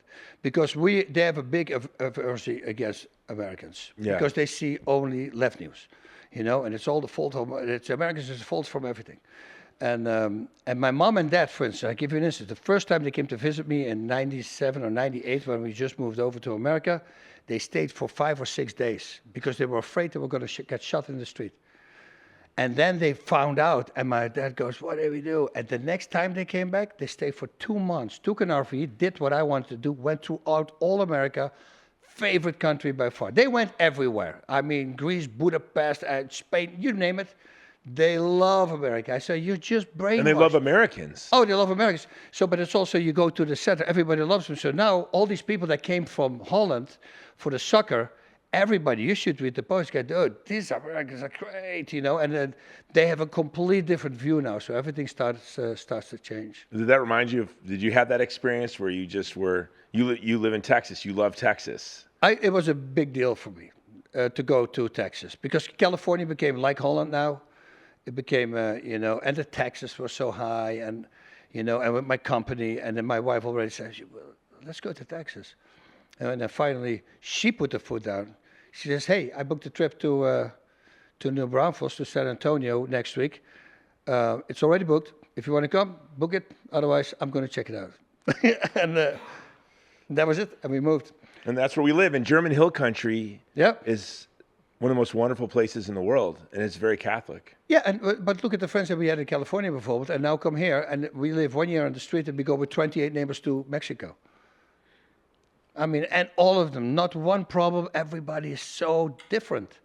It is such an open, welcoming place. Churches are full. Our parish is so full, it's unbelievable. Yeah. Our parish is like Easter. It's like when we first came to New Braunfels. Yeah. Every Sunday there's spillover into the cafeteria and it's every mass is full. We have more people at daily mass in the church here than they have at Sunday mass in Holland when I go to Holland. It's really unbelievable. There might be 35 people on Sunday mass. You say you don't try to convert people. I want to go back from Texas to Hollywood. There is really Kevin James and Eduardo Verastegui and Leo Severino have been really beautiful in using what I would call the apostolate of friendship. Yep. They're just friends. And you mentioned you saw Connor struggling after his injury, and he reached out to you, and you're just trying to be a friend. Do you think Eduardo Verástegui, he's the star of Bella, it's a movie I produced with him, and then he went on to do Sound of Freedom and Little Boy and Cabrini, which every woman He was a should watch. superstar in Mexico, boy band, everybody loved him, womanizer, all that stuff. Yeah. And he also completely flipped the whole script and became a very devout Catholic. Completely flipped. And the two of us were almost killed together in Sudan in 2009. A crazy story. But when we were on that trip, actually in 2009, we also went to Kenya. And I said, Frater, do you ever worry? Because if I looked like you, I would be a very bad man. Like, how do you keep it together? Like, how do He's you? a very good looking. You're a movie star. Like, everyone loves you. Like, do you ever fear that you're going to slip? And he said, no way. No way. I said, why? How can you say that? He's like, the greyhounds chase a mechanical rabbit. But every once in a while, the dog will actually catch the rabbit. And it will bite it. And it cuts its mouth. And it bleeds. And it never races again. Because it knew it was chasing a lie. Oh, wow. I caught the rabbit. I bit it. And I bled. And I know it's metal. It's not real. Why would I chase a fake rabbit? Now you have Conor McGregor. Yeah. This man achieved what every young boy wishes he could be. Yeah. You reached that. There must come a point where all that's left is God or despair. Yeah. Because you've gotten everything the world says is going to make you happy. And you're like, but I'm empty still. Yeah, empty. The more you buy, that's what I said. The more you buy, okay. So dopamine and serotonin, when we come back to that, right? So we're looking for the pleasure, which is dopamine, the dopamine hit. And whatever you do, you need more in order to get the dopamine hit. We're not happy with the serotonin anymore. How do I say this best? If you keep feeding that, then you always need more. It's like, I want a TV, and the next time it has to be a bigger TV. Because if it's not a bigger TV, it's not good. You know, we always want more and more and more. And it never ends. So the biggest killer for serotonin is actually dopamine. So that means the more you buy, the more you want, the more you do you're killing your own happiness. You're killing your serotonin. And that's what's taken over. And the only way to get out of it is to literally stop it. It's a very simple thing. I have one video of like that. It's a very easy way to get out of it. You stop it. But it's kind of not so easy, like you said. And then, but you see, people don't understand that. So stop feeding what you want and what you feel you need and buying the excessive things that you don't need. You don't need, why do you need $500 shoes? They're going to make you smarter, mentally stronger. What do they do for you? Nothing. Why do you need to drive a car, an expensive car? And if they see a kid, a new kid in school coming with a cool car, with a Porsche or something, they have, oh, look at the cool kid. You don't know anything about the kid. You don't know if he's cool. It's a cool car. It's not that you don't know anything about him. But if he drives up in an old Volkswagen Beetle, they go like, look at that dumbass. They base their whole opinion on what he drives or what he wears or what he does. And that is wrong with it. I say, okay, so if a car makes you, so what you're saying is that if Alexander Usyk right now comes over in that Volkswagen Beetle, you want to challenge him to a boxing match? He's undefeated, 25-0 boxer. No, but because the car doesn't make him. That's your opinion. Character is who you are. Go after the character of people. You know, that's why God chose David, right? He looked at the heart, which is the character. He didn't look at all the other things to the outside. No, he looked at his heart. And that's for us, that's character. So if you're happy with yourself and you have a good character, that's why you should base everything on. But we don't do that anymore. We base it. All these girls want to hang out with that girl because she has a Prada, whatever. These, I don't even know the names. I don't know Balenciaga, right? Baal is king. That's what it means. You know, and they're walking around because they're $5,000. I did not know that. Baal is king. I'm trying to find a way now. Kaiser Baal is a douche. Caesar I'm forever. trying to find the translation for that in Latin, and I'm going to make a shirt out of that. Yeah. But you see, we give our opinions on people. We think they're characters because of whatever they wear or whatever they do. That's a big problem. Yeah, you know, I have to travel the world a lot for work, and I work in war zones, and I bring my sons a lot. And I'll point out when we're in the hotel, I'll say, do you see the little Mexican lady pushing the big cart at 5 in the morning when we're leaving our hotel to catch the plane? Do you see the rosary that she has in her hand? do you see the scapular on her neck? Do you see the prayer card in her cart? I go, that's her sister. Yep. And look how hardworking she is. Look at how prayerful she is. And always remember, like, these people around us are the living stones. They're Those are the members ones. of the mystical body of Christ. Yep. They're the ones Cornerstones. that we should really, really look up to. So did you ever, when you look at a guy like Connor, I mean, you see athletes and you know, like, you worry, your friends, that there's celebrities, they're successful, and they're standing over the abyss. Yeah. But he'll come because he's a good guy. I know him. And he's going to Mass now. And I interviewed him a bunch of times. He's a good guy. Came to my gym to work out. He's really a good guy. Only when he gets out, he cannot separate that. I had it in the beginning. When you need to have pride, but you just cannot let that pride slip into your normal life. That's an important one. But you need to have it. You can't go to a fight thinking you're not going to win. That's a very unhealthy way of fighting. I'm going to win this fight, whatever it takes. Right? I mean, I'm probably going to lose this fight. You don't want that. So that's that pride. I want you to turn that off. That's not don't hit the flip switch on and then it's gone. No, you need to work. That was a big thing with me, pride. And I'm not the guy who says, hey, man, I'm boss really, I did this and this and 22 fights in a row and 90% finish. No. It's not about that. Pride is in the little things, I always say. In the little things like, and I always use the same example, you probably heard me say before, if you listen to it, it's like you open the door. Hey, here you go. And that person doesn't thank you. Oh, you're welcome. That's pride. Why did you open the door? Oh, I want to help. No, you did for a thank you. Because they didn't say thank you. You did for the wrong reason. You do this the right thing to do. You let somebody in traffic and he has to say thank you. Oh, didn't even thank me. Well, then don't let him in traffic. You're the fault. They're not fault. Everybody should do this without thank you because that's what you do as a good person. But no, we want to thank you for it. So you're doing it for you. And then they look at me and go, right? And they cannot say no because they know I'm right. That's a big problem that I had in the beginning also. Hey, how are you doing on the street? Now, I give this example. A friend of mine, a commentating partner of mine, his wife got sick. And she stomach pain. They lost both a lot of weight. I'm talking 120 pounds each, and so maybe it had something to do with that. Whatever it was, he goes to the doctor. Has 3 weeks to live. Cancer, stage 4 stomach cancer. They're walking out of the building. Imagine you're opening the door for them. Hey, here you go. They don't say anything back, and you go like, "You're welcome." You don't know what goes through these minds. You don't know what the guy who cuts you off on the street is. He a douche? You don't know. Maybe he had a phone call, his wife is in the hospital. But no. We assume, and that's a big pride thing, we assume we know the situation. You don't know. It could be a person on the street who doesn't say hi back. Their small business is done. They're not going to make payroll. There's so many things that can happen to a person like that. Yeah. Probably a reason. That's what I think now. Oh, okay, it's probably a reason they don't say it. Because there is a reason. Everybody else would say hi back. They don't do it on purpose. Their mind is somewhere else. They're not being rude. So they're obsessed on their own pain. Let it go, Do you always let it go? Because I don't. I try. No, with stupid people, no. I try. And then I'm like, oh. Yeah, no, it's like, so, I recently came up with this thing. I love St. Teresa. I love the flowers and the lilies, because that she loved. And I go, boss, if a pride thing comes up with me during the day, in my mind, I pick a flower. And in the evening, I give that flower over to St. Teresa. I hope it's not going to be a bouquet because that means I have a lot to deal with. But any vice that you do, if you think over that, and of course you don't want to give her flowers.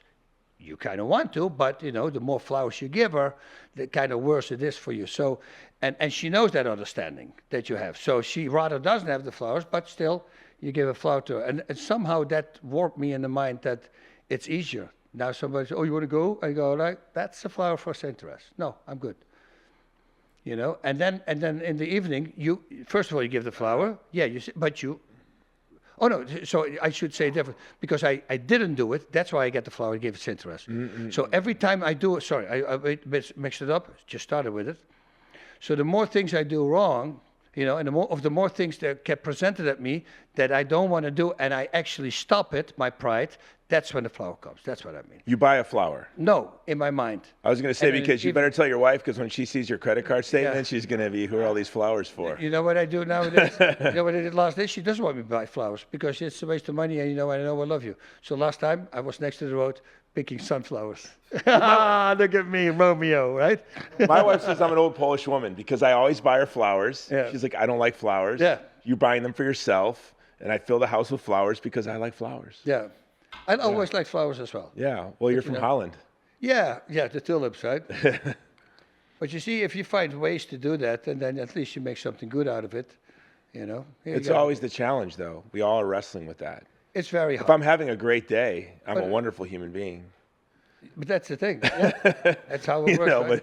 But one bad phone call, I'm a monster, you know? I made a picture, I sent it on my Instagram, and it says, if you would have lived here, you would be home now. And I go, yeah, that makes sense. Wait, say that again? If you would live here, you would be home now. Oh, yeah. Just looking back, like, what is that? That's genius. Yeah, it's a weird one. No, but trying to find loopholes, be honest to yourself. I think that is all the power that you need. Well, if you could go back and mentor yourself, the young Sebastian Rutten who's in pain, in bed, bullied, lonely, what would you do? What would you do?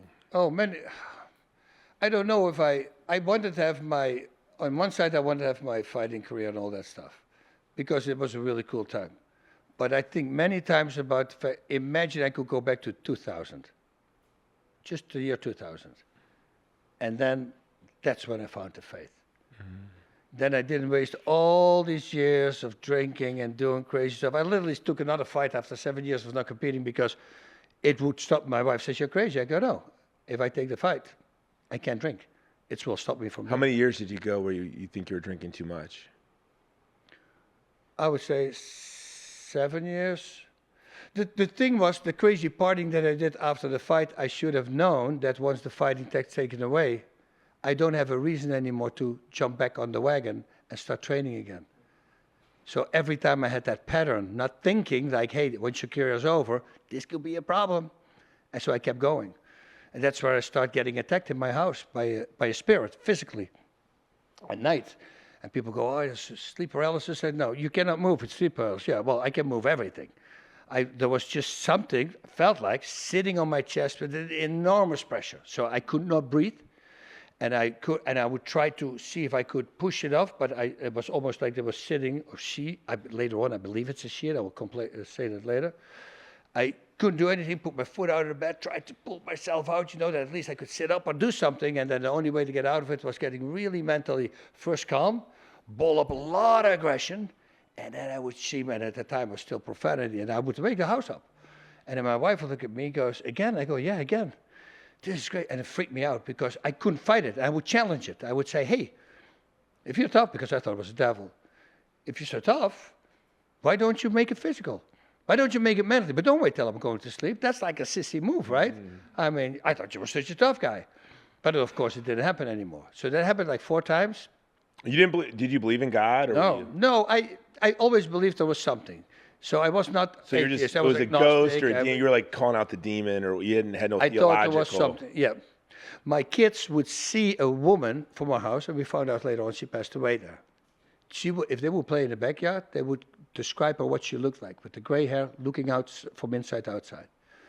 I fight the fight. One day we come home, and we had I walk in the house, and I feel there's a presence in the house. And I had these old StarTech phones, you remember those flip phone things? And I held 911, I give it to my wife, I say, if you hear something, hit send, somebody in the house. And I go in the house, he said, don't worry, I know where the weapons are, I know where everything is, I'll get it done.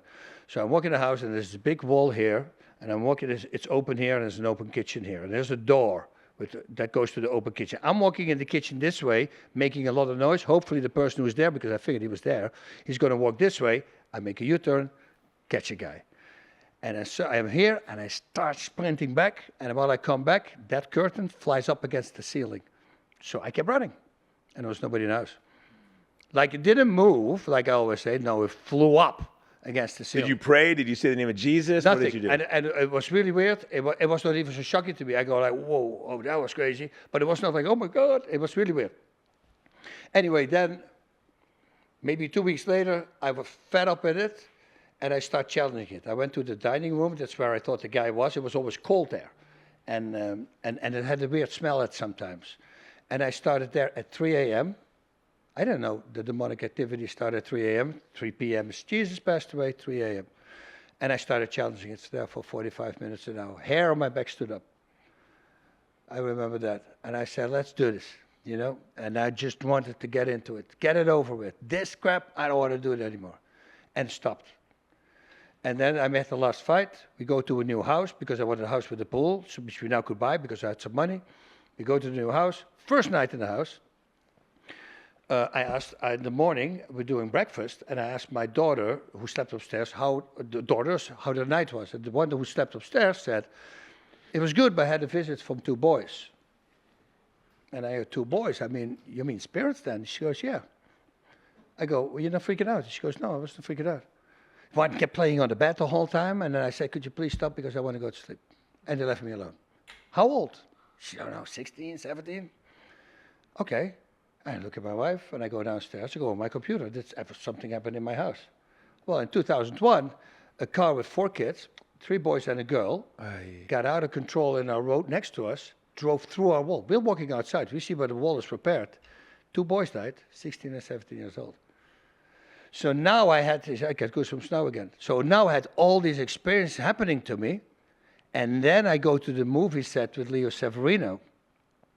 And that's when Leo started. Kevin says to me... This is Mall Cop 2. Mall Cop 2. In Las Vegas, home of the devil there. And we have a break, and people are going to eat. And Kevin says, hey, you want to smoke a cigar at the Cabana? He's going to talk about how the world came together. And if he would have said Jesus, if he would have said God, I would have said, I'll see you in bed. Bye. Didn't say that. And that is a story that I talk, and if you saw the EWTN thing that we'll put it in the show notes. The Gospel According to Boss is awesome. So I was, as a kid, I don't remember a thing because I took a lot of medication. So I don't know a lot from my childhood. Maybe it was also together with the bullying that I blocked everything out. Even vacations, I don't know. But it was a medication that I took. Another woman found out. They took the medication out, and my memory started coming back. One memory that I have till I was like 10 years old was me sitting in the classroom, staring outside at a tree. In the classroom, mesmerized by the tree. And then the teacher tried to get a hold of me. Didn't work. I know he's talking to me, but I cannot let go of the tree. And suddenly he screams, and I go, and everybody starts laughing. What are you doing? What's a tree? Where did it come from? Where did it come from? They planted it there. They say, yeah, that's not what I mean. I say, if the tree before, and if you go all the way back, where did trees come from? What's this? What the heck? And then I'm with Leo Severino, and he starts his talk by saying the leaf fell from the tree. And he says that leaf just reached its end destination. Let's go backtrack it. And he goes back to the branch, and then he goes to the tree, and he goes to the tree before, and he goes to the tree before. And he starts going back. And then he starts doing that with everything. And I'm sitting there, I go, I know this story from somewhere, this is weird. And then I realized he was answering my question from 45 years ago that I asked my teacher. And the way he did that, I was 100% now convinced that this world is a design. Well, a design needs a designer. So that step was a very small step for me to take to believe in God. And that was it. And boom, I was full in. And I had 5 other guys. Scotty was there, and all the other guys. Everybody was in. David Henry was there. I mean, it was... David Henry, got everybody. And but that was it. That was the talk, 45 minutes. And he should do that talk at every school. Yeah, no, he has a book, and I think that books with Going Deeper. Going Deeper by Leo Severino. We'll put the Amazon link in the show notes. But that was it. That was, he got me. And I remember making pictures in the elevator with Father Ripker and a few of Father Christensen was there, so fathers were there, and sent it to my wife. And she started laughing. She thought I were people who were dressed up as priests. She never believed I was with priests. And all priests, Father Ripker. And Father Ripker, he was just on the Sean Ryan show. Yeah. The day that he was on the Sean Ryan show, 3 friends of mine called me and said, how do I become Catholic? Yeah. From watching Father Ripper and Sean Ryan. A lot of Protestants. And Sean Ryan now looks like he's becoming Catholic. So it's interesting, this little apostolate of friendship in Hollywood. And this is the second one he did, right? He did already a 3.5-hour one with Sean Ryan. That got like 60,000 comments. I saw millions of views. And then he did the second one now. So yeah, he's, without knowing, again, he's changing because all these people go like, oh, I want to go to the Catholic faith. They go to the Catholic faith. The tough guys, now they see, okay, it's hard. And if you're a real man, you should do the Catholic faith. And he talks about spiritual warfare. The things that I would say like corporate Catholic apologetics would stay away from, because they want to be appealing to the masses. Yeah. But Father Ripperger goes right to those challenging things, but as it's being presented, the heart of the faith, the magisterium being presented, the world's attracted to it actually. It is. Because if you think about it, what woman wants to have a guy who sits home, doesn't do anything, is a complete loser? What if something happens? Some crazy... If the internet goes down, I don't know what happens. If you understand what happens then, it's carnage within 3 weeks. If food stops, I mean, 9 trucks, it's... With COVID, they were stabbing people for toilet paper. For toilet paper. Imagine how the food is gone. I need baby formula. Well, I go get the baby formula. This guy, you're not going to make it. Who's not going to get it? The strong father's going to get it. Because they're going to fight for the kids. That's when you're going to cancel out. Why don't you want to be like that strong father? And you're going to be much happier. Everything will be increasing in your life. Your happiness, your everything. People are going to love you better. You're not sitting all day long. No. Just work out a little bit. Oh, I cannot fight. Buy a gun. Let him who has no sword sell his mantle and buy one. That's what the Bible says. To a father, that means you need to know to protect your family. And if you can't physically do it, you need a weapon for it. And the most important way you protect your family is getting the sacraments, Mass, state of grace, praying. Yep. Otherwise, the wolves have free reign on your family. Yeah, but boss, if Jesus is so real, those atheists, right? Why is there so much violence? I go, well, if you will be born in a world where there is no violence, well, there's no sadness, no boredom, no mental and physical pain, all these things, if you will be born in a world like that, life as we know would cease to exist. You would have nothing. You're walking around like computers, not knowing what to do. Hey, how are you doing? Nobody's going to ask you that. They know exactly how you're doing because everybody's the same. If you don't have opposites, you don't know, you cannot appreciate the other one. That's how we are. If there is no war, peace, you wouldn't know. Hate, love, you wouldn't know. There is no word for love or hate because everybody is just the same. Oh, let's do a game. Oh, today we won. Oh, today we lost. That's your reaction. Because it doesn't matter who wins or loses. There's no ups and downs. So the reason that we are in this trouble is because God gave us free will. Because He understood that in order to appreciate something, you have to know the opposite. And if we would live by the commandments to the letter that God gave us, there wouldn't be hate. There wouldn't be all these bad things, sadness, everything will be gone. We will be all live in harmony. But we can't because we're too weak. So, I tell the atheists, the reason is you and me and everybody else. We're messing up this world. That's why there is so much violence. It's us. Don't blame it on Jesus. That's like blaming Jesus for Judas. That's like, they always do that. They pick one person out, he's bad. Oh, therefore he has to be bad. No, this is not what he was preaching. I've spent a lot of time in war zones. I'm leaving here. I'll be in Lebanon, in south of Lebanon for the next couple of weeks. I've never heard anyone in a war-torn country use violence as an excuse not to believe in God. Yep.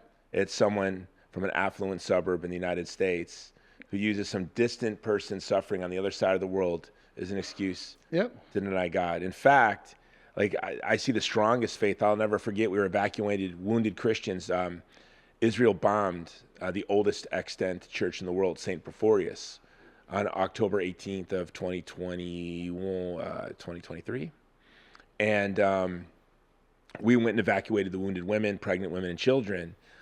We brought them to Cairo, and I was interviewing one of the Christian women who was pregnant, didn't lose her pregnancy by God's grace, but family members were wounded, family members died, and she had to flee her country. And I had asked her, and the IDF, they also raided her house and then wore her lingerie and filmed themselves and put it on social media. And on our website, vulnerablepeopleproject.com, we made a video with her telling her story. And we found the IDF in her house, destroying her statues of the Blessed Virgin and wearing her clothes, dancing around. And I asked her if she was angry at them. And she said, my heart breaks for them because one day they're going to be a home alone in Tel Aviv in their apartment when this war is over. and they're going to be haunted by their behavior. I really worry for them. Yep. I was in Sudan with Eduardo during the genocide. Christians were going to church miles away from Al-Qaeda or the Janjaweed, Al-Qaeda Sudan. I have a neighbor in Texas who knocked on my door a couple of weeks ago that said, I saw a report that there's going to be an ISIS attack at a church in Texas this week. Don't go to church. Oh, I'm going. I'm like, don't go to church. Yeah. A rumor especially. that sounds absurd is going to keep you from going to church. Plus, I was in Sudan where they could see Yep. Al-Qaeda, miles away, the Janjaweed. Yep. They were in church. Yep. In Nigeria, they're in church every day. Yep. And they're being attacked, murdered, kidnapped. They're not using that as an excuse, but we use other people's suffering Of course. to deny God. Yep. Yeah, and you're an idiot if you believe, right? Pardon? You're an idiot if you believe. You believe in Santa Claus too, then? That's what they say. When I was an atheist, I thought people were idiots. I thought if you believed in God, no, but it's and I was totally banal. It wasn't that I'd ever thought deeply on anything in my life, let alone, our creator and creation, but yet I was propagandized. Smart people are atheists. Dumb people believe in God. Yeah. I'm so smart, therefore, that's how much thought I put into my atheism. Yeah, Einstein was stupid. Was he not very dumb? He's a God guy. In God. There's a lot of very smart guys. By the way, all these guys started the science. They were really smart guys. All the people, the scientists now, just repeat what they've been taught. And a lot of the founders of the sciences were priests. Because they just read books, and just because you read a book, it doesn't make it true. Yeah, but the one cell, I've talked about it. It's a one-cell organism can never become a two-cell organism. Why? Give me one example of a two-cell organism in the world. There's none. So how can it become split up suddenly? And then let's talk about it. What if it splits up? Okay, now there's a woman and there's a... Why is there a receiver and a giver? Why would that be not in one? That would be much easier than if you would do that, right? And if they split up, if something happens, is there something around? How do they stay alive? What is first going to come? The skin or the bones? The skin, how does the skin stay alive, I always say, with the veins? Yeah. Where does the blood come from? Oh, from food. Well, what food? I mean, you need a heart in order to pump the food. So explain to me how a body can suddenly exist.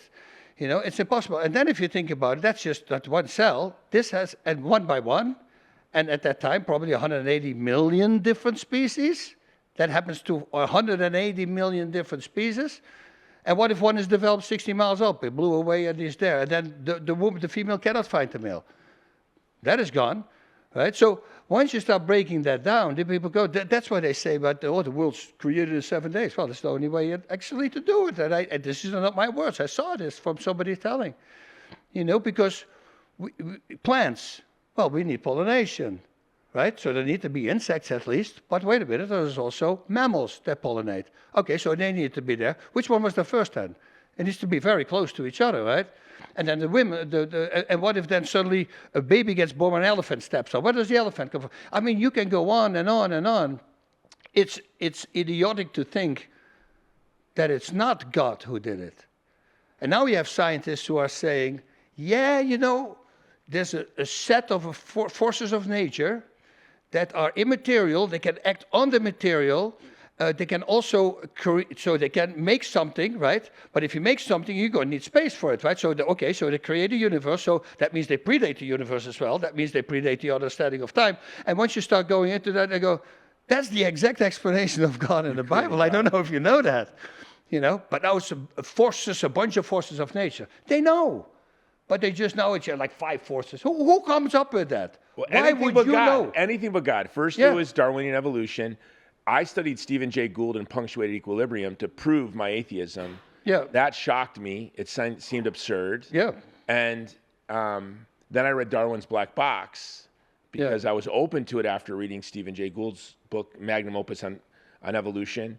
And then Darwin's Black Box just rocked my world. That the cell is irreducibly complex, as we talked about. And then the giraffe, the neck, the heart, the sponge, the valve. I'm like, this. Yeah. That example that I said yesterday, and I think Chris said, maybe you should talk about that. Like, I always give this example to a guy, it was an atheist, Jason Ellis, the Jason Ellis Show. He was an old skateboarder, big guy. And he's interviewing me, and I was waiting for a guy who got interviewed. to be done, and then I would go into the interview room. And I heard that guy talk about, because I went to steer to God, of course. And that guy said, hey, man, there was a nightclub. It was built next to a church. And all these guys, you know, they just went out of the club and they beat against the church. And it caused like this corrosion and all that stuff. And I go, that's my end, right? So I'm walking into the studio and I go right away. I said, man, that's weird, right? People doing that to a church. He goes, whoa, you believe? I go, you don't? And he goes, why would you believe? I go, oh, that's, you know, hypothetically speaking, let's say we just landed on Mars. And the astronauts are walking on Mars, and they bounce into something, and in the sand, they pull it out, it's a clothespin. And he goes, what is this? Look. And imagine, for this sake of this argument, we don't know what a clothespin is. You know, we landed on Mars, but we don't know what it is. Whatever, right? And he goes like, look at this. If I squeeze it, the other guy goes over. You can put some papers between them. Hey, you can dry some clothes with it. Or, you know, this whole conversation starts. Do you think that person is going to say, hey, over billions of years, there came a storm, and there was a tree, and this wood started somehow slipping, and two identical symmetric pieces fell next to each other. Then a coil of freaking steel came and somehow got hot, and it's got stringing around. Billions of years, this goes and it cools up, and somehow it clicks right into the middle. Do you think they're going to say that, or they're going to say, hey, somebody put that here? So he says, well, somebody put it there. I go, that's 3 parts. That's irreducible complexity. Your eye has 2 million parts. Each eye, 4 million parts. I'm not even talking about DNA. I don't talk about the connections in your brain that are more than the stars in the galaxy. You know, if you break it down, you say 3 parts, that's the design, but this is by accident? And he looks at me and he goes like, yeah, well, you say it like that. I go, but that's it, you know. You have to they just repeat what other people say and whatever they believe. And if that person, they look up to that person, he's right. They don't even check. That was me. I talked about the church like, oh, pedophile church, pedophile priest. I did that because I was just repeating people that, you know, were friends of mine. But once you dive into it, and again, that's like blaming Judas for Judas, right? Or Jesus for Judas. If a few, we think right away everybody is. And we do this with everything. Well, 1 in 4 American girls is sexually abused by the time she's 18. Maybe 1 in 6, 1 in 7 boys. America has a pedophilia problem. There was a Christian Science Monitor study done in the early 2000s where the Catholic Church of all institutions had the lowest rate of abuse. Yeah. I'm glad that they focused the light on us because we could clean it up even more. Yeah. But yeah, it's just, I was the same, you know, where we would just use that to... Oh, I have persons coming to me and they go like, oh, but you had the pedophile priest. I go, oh, so you went to the faith that has 3.2%? And what does the Catholic faith has? 1.7? And they look at me, I go, Google it. You have more. Not only that, over 10% of the pastors have relationships with people in the congregations, adults.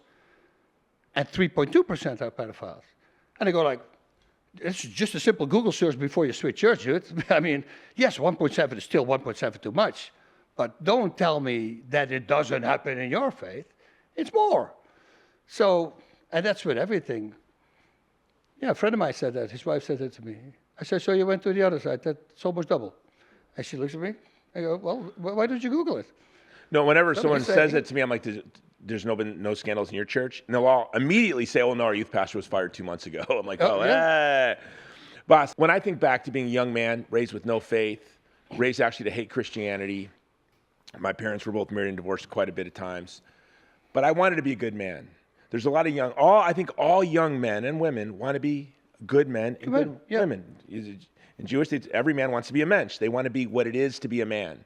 But they think what it is to be a man now, if you're 15 years old and you're watching TikTok, it's to have a high body count, have a McLaren, make money, ... Yeah. So they want to be good men. So they set out to do what they have been told a good man does. Yeah. So it starts at home, probably. Yeah, and it starts at home, or there's no example at home, or there's a bad example at home, and then it's the media that's dominating them. Even in good families, kids will be doom scrolling constantly, right? Yep. But young men will look up to you. If you talk to the 14-year-old, the 15-year-old that thinks being a good man is using women, being high capacity for violence and dominating other people, your ability to accumulate wealth. You know, you look at The Godfather. Michael Corleone it's a tragedy. He wanted to be a good man. He wanted to save his family, right? Yeah. And I think that's, you go into Pulled prison. him right Every back in. gangbanger wants to be a good man. And he says, okay, in my neighborhood, this is what it is. This guy makes money. This guy can help his mom. This guy can help his family. This guy can protect his friends. I want to be like him. Yeah. So what would you tell that young man who's all he wants to do in this world more than anything is be what it is to be a man, to grow into what it is to be a good man? Well, you need to hear it from a person, and first of all, that he respects them, right? Like a normal, regular person, if you would have told me that when I was 18, I would go like, whatever, dude. If it was Bruce Lee, that's a different story. Yeah. You see, so there needs to be an understanding that they already look up to him and actually listen to them. Because I never listened to my parents, and now I find out like 98% of the time they were right, I was wrong, right? Because I know better. We all know better. I got the answers right here. I find on TikTok. I find on Instagram. A family member told me that. No, I watch Twitter, or X, what they call it now. You know, that's also a thing I don't do a lot. Stay away from the internet. Well, you need to have everything under control. If you really want to be a man, think about it. Like I said before, what woman would want to be married to a person who there's nothing in there, who cannot really raise his kids, and it's everything. They want strong men. That's how we are made by God. You know. What if they say, boss, I don't even want a wife. I just want girlfriends and money. Yeah, well, if you believe, I would have to go. They say most of Gen Z will never even get married, which to me is quite tragic. Yeah, but then I need a long explanation. That's not Yeah. If you want happiness, I never found it. With all my world titles, I never ever found it until I got back to the faith and really learned about the faith. If you learn about the faith, it doesn't mean going to church. Because if that would make you know the faith, it makes no sense. That means that you can come into my gym, watch every week a class while I'm teaching, and now you're a professional fighter. Doesn't work like that. You're going to have to get in, you're going to have to study, and you're going to have to learn the art. And that's what you say I have to do. But I can tell you out of experience, and if he likes me, I say, I was never really happy. I had a good time, but there was something missing. And I found that when I stopped all that crap that you're doing right now, the drinking, the partying, because it's stupid. And then you give examples. And what if you have a daughter? But still, again, you talk to a kid, you know, and if they don't know what it is to have a daughter or a son. Once you have one, I got it. People that I know are pro-abortion and are pregnant. I go like, so what, still a big supporter? I just feel the punching. I go, I thought it wasn't a child. That's what you said, right? I said, so you're still behind? No. I meant like if there's rape or there's like something, or the woman might die. You know, I go, still then, somehow, don't ask me, it's weird, I know this, but it's God's will, it's coming there. Maybe that is destined for something, you know. But it's hard to talk a youngster like that because they have to respect you, otherwise there's no impact.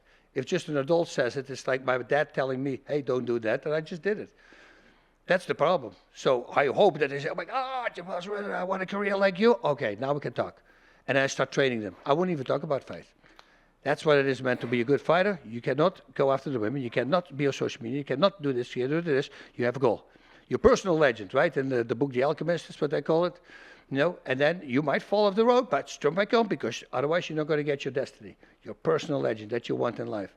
And once they're on a track like that, now you give them a reason, now you give them a habit, like waking up every day, you have to train, you have to do this, and then I would start slowly bringing in the faith, because then it becomes easier, because now they're already doing something that makes them a better person. They're working out, you know, they have a goal. That's why I like this with goals, but not like short-term goals. But even that I wouldn't. But now you know what your goal is, which is heaven, with your That's Creator. my goal now, yeah. So before you needed a fight, so you didn't drink. Yeah. Well, now you have your eternal destiny. You know you have your goal. I was smoking cigarettes, and I told my wife, hey, they choose me for the tryout. And I say, if they say yes, I don't stop smoking. And they call me, they say, we want him. I said, that's it, never smoked again.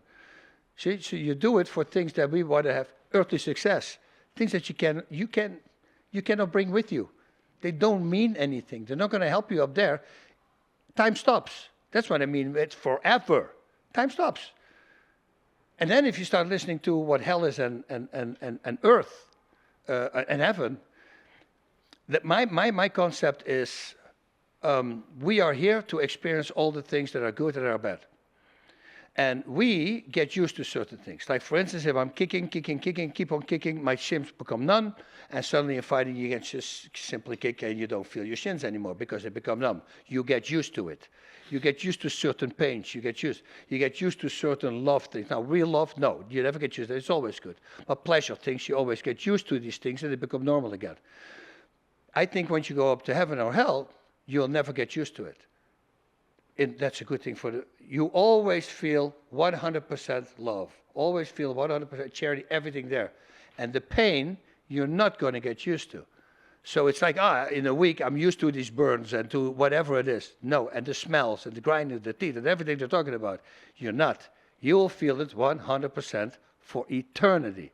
Just think about that. So we care about these 75, 80 years on this planet, and we want to do anything here on Earth, but we do for success here on Earth, but we don't want to have eternal happiness.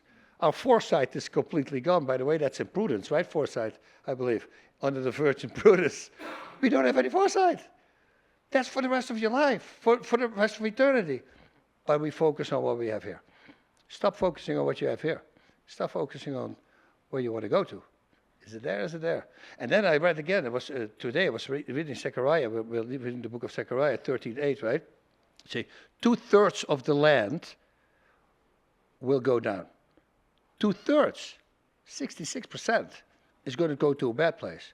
And what do they say? The road is narrow and the door is small. That leads to life, and those who find it are few. And just before that, the road to destruction is broad and the gates are wide and pretty much anybody's going there. It says it in the Bible. So they anticipate, like, what is it? Stairway to Heaven, Highway to Hell, right? 2 songs. Yeah. Think about that. That's true. They're anticipating what's going to happen. And so this young man out here wants to be a good man, needs to know his goal is eternity. That's it. That should be your goal. Go to a Catholic church and sign up for RCIA. Yeah. Before you go sign up for Bang Muay Thai or Jiu-Jitsu. Yeah. Yeah, but they're weak. Okay, you want to spar? Because I'm a Catholic. I'm 61. You should be able to beat me now then, right? Yeah. Let's go. But that's what I mean. He's going to go, it doesn't matter. It doesn't matter what profession. And don't focus on the money. That's what I tell him also. Focus what you love. Mm-hmm. Oh, you're a jet fighter pilot. Yeah, I want to be too. With my ADHD, I'm going to crash one right away. I know I am. Yeah. I know that's out of my league. I'm not going to do that. I don't even want it. But I love fighting. And I love the faith now. Focus on that. Life will be good. How liberating is it to know, like, especially as you get older, that I can keep progressing towards what I was created to do? I might be diagnosed with MS. Yep. I might be told I have stage 4 stomach cancer. That doesn't stop me from progressing towards what I was created to do. Yep. Till our very last breath, we can still keep progressing towards that ultimate championship, which is eternity with our Creator. They said my talks with, sometimes I call them from UFC to UFC.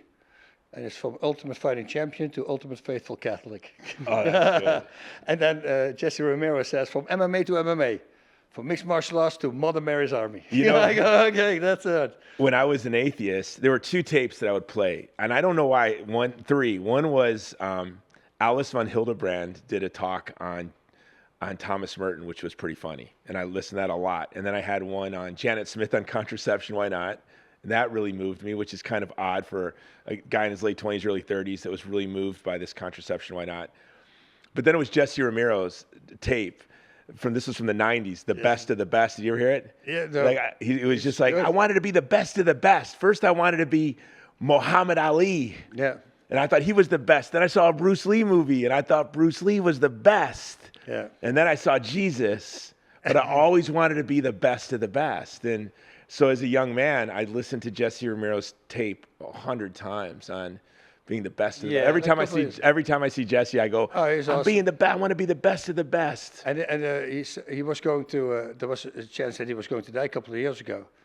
And I go, "Are you not freaking out?" He says, "No, man, I'm in a state of grace. I did everything right.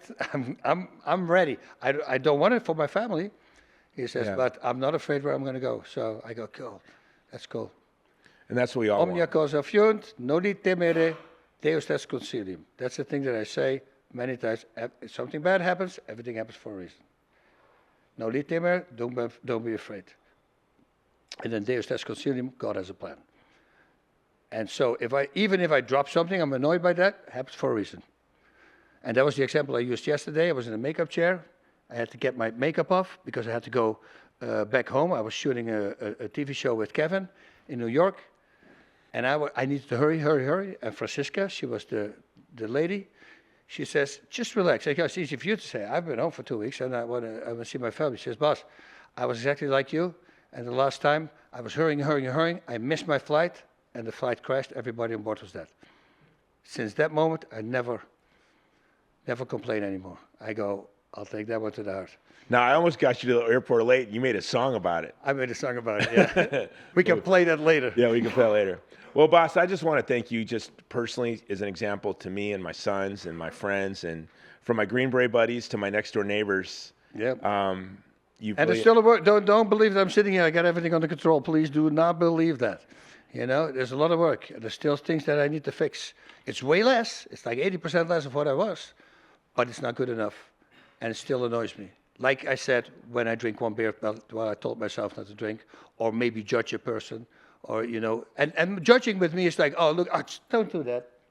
So I'm at that stage now, and I'm asking him, I don't even want that. Why would I do that? You know, in the past I might have said something outspoken, or I think about it. Now it's the first thing I think, oh my God, look, and then I go, no. So thankfully I get the rubber band, right? Boom. You remember when I said, I want to be a man who can overcome his weaknesses, vices, and imperfections, a man who's not a slave to his passions, emotions, and desires, but a real man who is in control of himself. So every time I snap a band, I want to say something to somebody, snappy comment track, I do this, and I go, bam, bam. And they say, why would you say bam? Be a man. That's why I have that around my wrist. And I did this to stop profanity. Within 3 weeks, it was 95% cleaned. And then I started using on every vice. Somebody makes a bad comment about you. You want to say something. I'm just going, bam, be a man. Don't let it control you. Be a man. You know. And if you don't feel it anymore, because I started to build up calluses here at the beginning, of course. Yeah. You got used to it. But then you do 5-6 times in a row. Trust me, I already feel it now. Because now my pulse has been nice and clean, the skin, lately. Yeah. You know? But still, you see, I feel it. Uh-oh. I think it was St. Francis de Sales wrote that first, it's natural when someone sins against you to be angry at them. Yeah. And as you progress in the spiritual life, when someone sins against you, it doesn't bother you. And then finally, the level is when someone sins against you, your heart breaks for them. Yeah. They've sinned. I'm not there yet. No, that's like, I say, how can I love Hitler? And then Taylor Marshall said, yeah, you know you have to love them, but you don't have to like them. And I go, okay, at least I can do that. It is. But you see, We have to will the good of everyone. You have to will. It's hard. Yeah. It's very hard, especially now in the world, because there's some crazy people there. But again, forgive them, Luke 23:34. But now I'm Bible quoting because I wanted to almost tattoo that here, but tattoos are not good, so I'm not going to do it. But forgive the Father, for they don't know what they do. And it's literally it. All these crazy people making these crazy posts with the Charlie Kirk thing and with these pictures, they don't know what they're doing. You know, they don't. And that's why they're doing it. Otherwise, if they really would know, they wouldn't have done it. And hopefully they figure it out in a time, and then they're going to realize, wow, I was brainwashed. Actually was a good guy. You see? And then that's the road to heaven. Yeah. Amen. Amen. Hey there, guys. I forgot to tell you something. Now, normally when somebody asks me, what is my routine? What are the first things I do in the morning? I tell them, like I told Jason, I drink half a gallon of water, I put my creatine and all that good stuff in there, and then I work out my breathing muscles. Now, somehow I forgot to tell Jason that I do this, which is kind of weird because I've been doing this for 8 years straight, every single day. I actually post videos about this on a special Facebook page where you can see me doing it. Hopefully that will inspire other people to do the same thing because it's really good for you. Okay, explain please. What does it do, working out your breathing muscles? Well, your breathing muscles are the muscles responsible for opening up your lungs. And now you might say, no, boss, my lungs are doing the work. No, your lungs don't do anything. There's not a single muscle inside your lungs. Your lungs open up by chest expansion and dropping down of the diaphragm, which will actually do both. You see, now, first of all, I have to show you this. Guys, you have about 1.5 of those inside your chest cavity. Women, you have about 1. 4 liters, and man, average, has about 6 liters. How does it work? It works by your diaphragm. Your diaphragm is the thin dome-shaped muscle tendon. I know this is a vegetable steamer, but imagine this. The bottom of the diaphragm is attached to the bottom of your rib cage, 360 degrees circumferential. And the diaphragm does this. It drops down, it flattens out, boom. And once that happens, from this side, you can see what it does. Poof, it expands your chest. Not only that, it drops down. Now that dropping down, imagine your lungs are on top of your diaphragm, dropping down, that creates a negative pressure, or a vacuum, you can call it as well, and that will open up your lungs to the bottom. That also expands your chest, as you saw already, and that chest expansion also creates a negative pressure, and it opens your lungs up to the side. This is very important because the most dense, oxygen-rich part of your lungs is at the bottom of your lungs. If you ask a normal person to take a deep breath, 95% of the people will do this. They only access this part of their lungs. Once you start breathing diaphragmatically, and think about this, 4 to 6 of these breaths, shoulder raising breaths, are the same as one diaphragmatic breath. Once you strengthen those muscles and you make your chest expansion bigger and you drop your diaphragm lower, which by the way also massages your intestines, everything is going to change. Now, I do this with this device. It's called the O2 Trainer. I came up with it when I was 14 years old. And then later in life, in 2011, I decided to make it. It's an amazing tool. Now, don't believe me.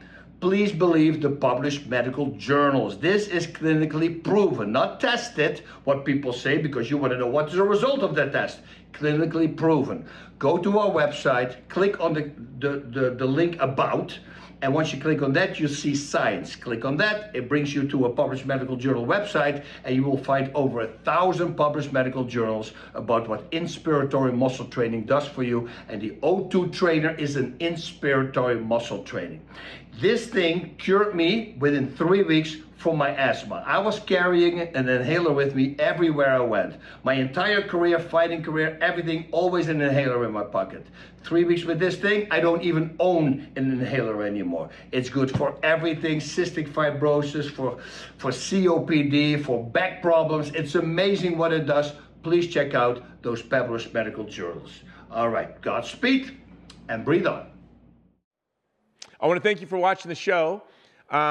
This show, like all of our programs, is being brought to you by the Vulnerable People Project. Go to our website, vulnerablepeopleproject.com. Check out what we do. We are in solidarity with the most vulnerable people in the world. Just this week, we funded a Scout Jamboree for the Christian children of Taibe, the last 100% Christian village left in the West Bank. We have literacy programs and education programs happening for girls in Kabul, Afghanistan. We have a food program in Sudan. We're continuing to provide security for vulnerable Christian communities in Nigeria. Go to our website, vulnerablepeopleproject.com. Look at what we do. Become a monthly donor. Our monthly donors are those folks that give us the courage and the ability to serve the folks we do all around the world. All right, until next week, guys, it's the Jason Jones Show.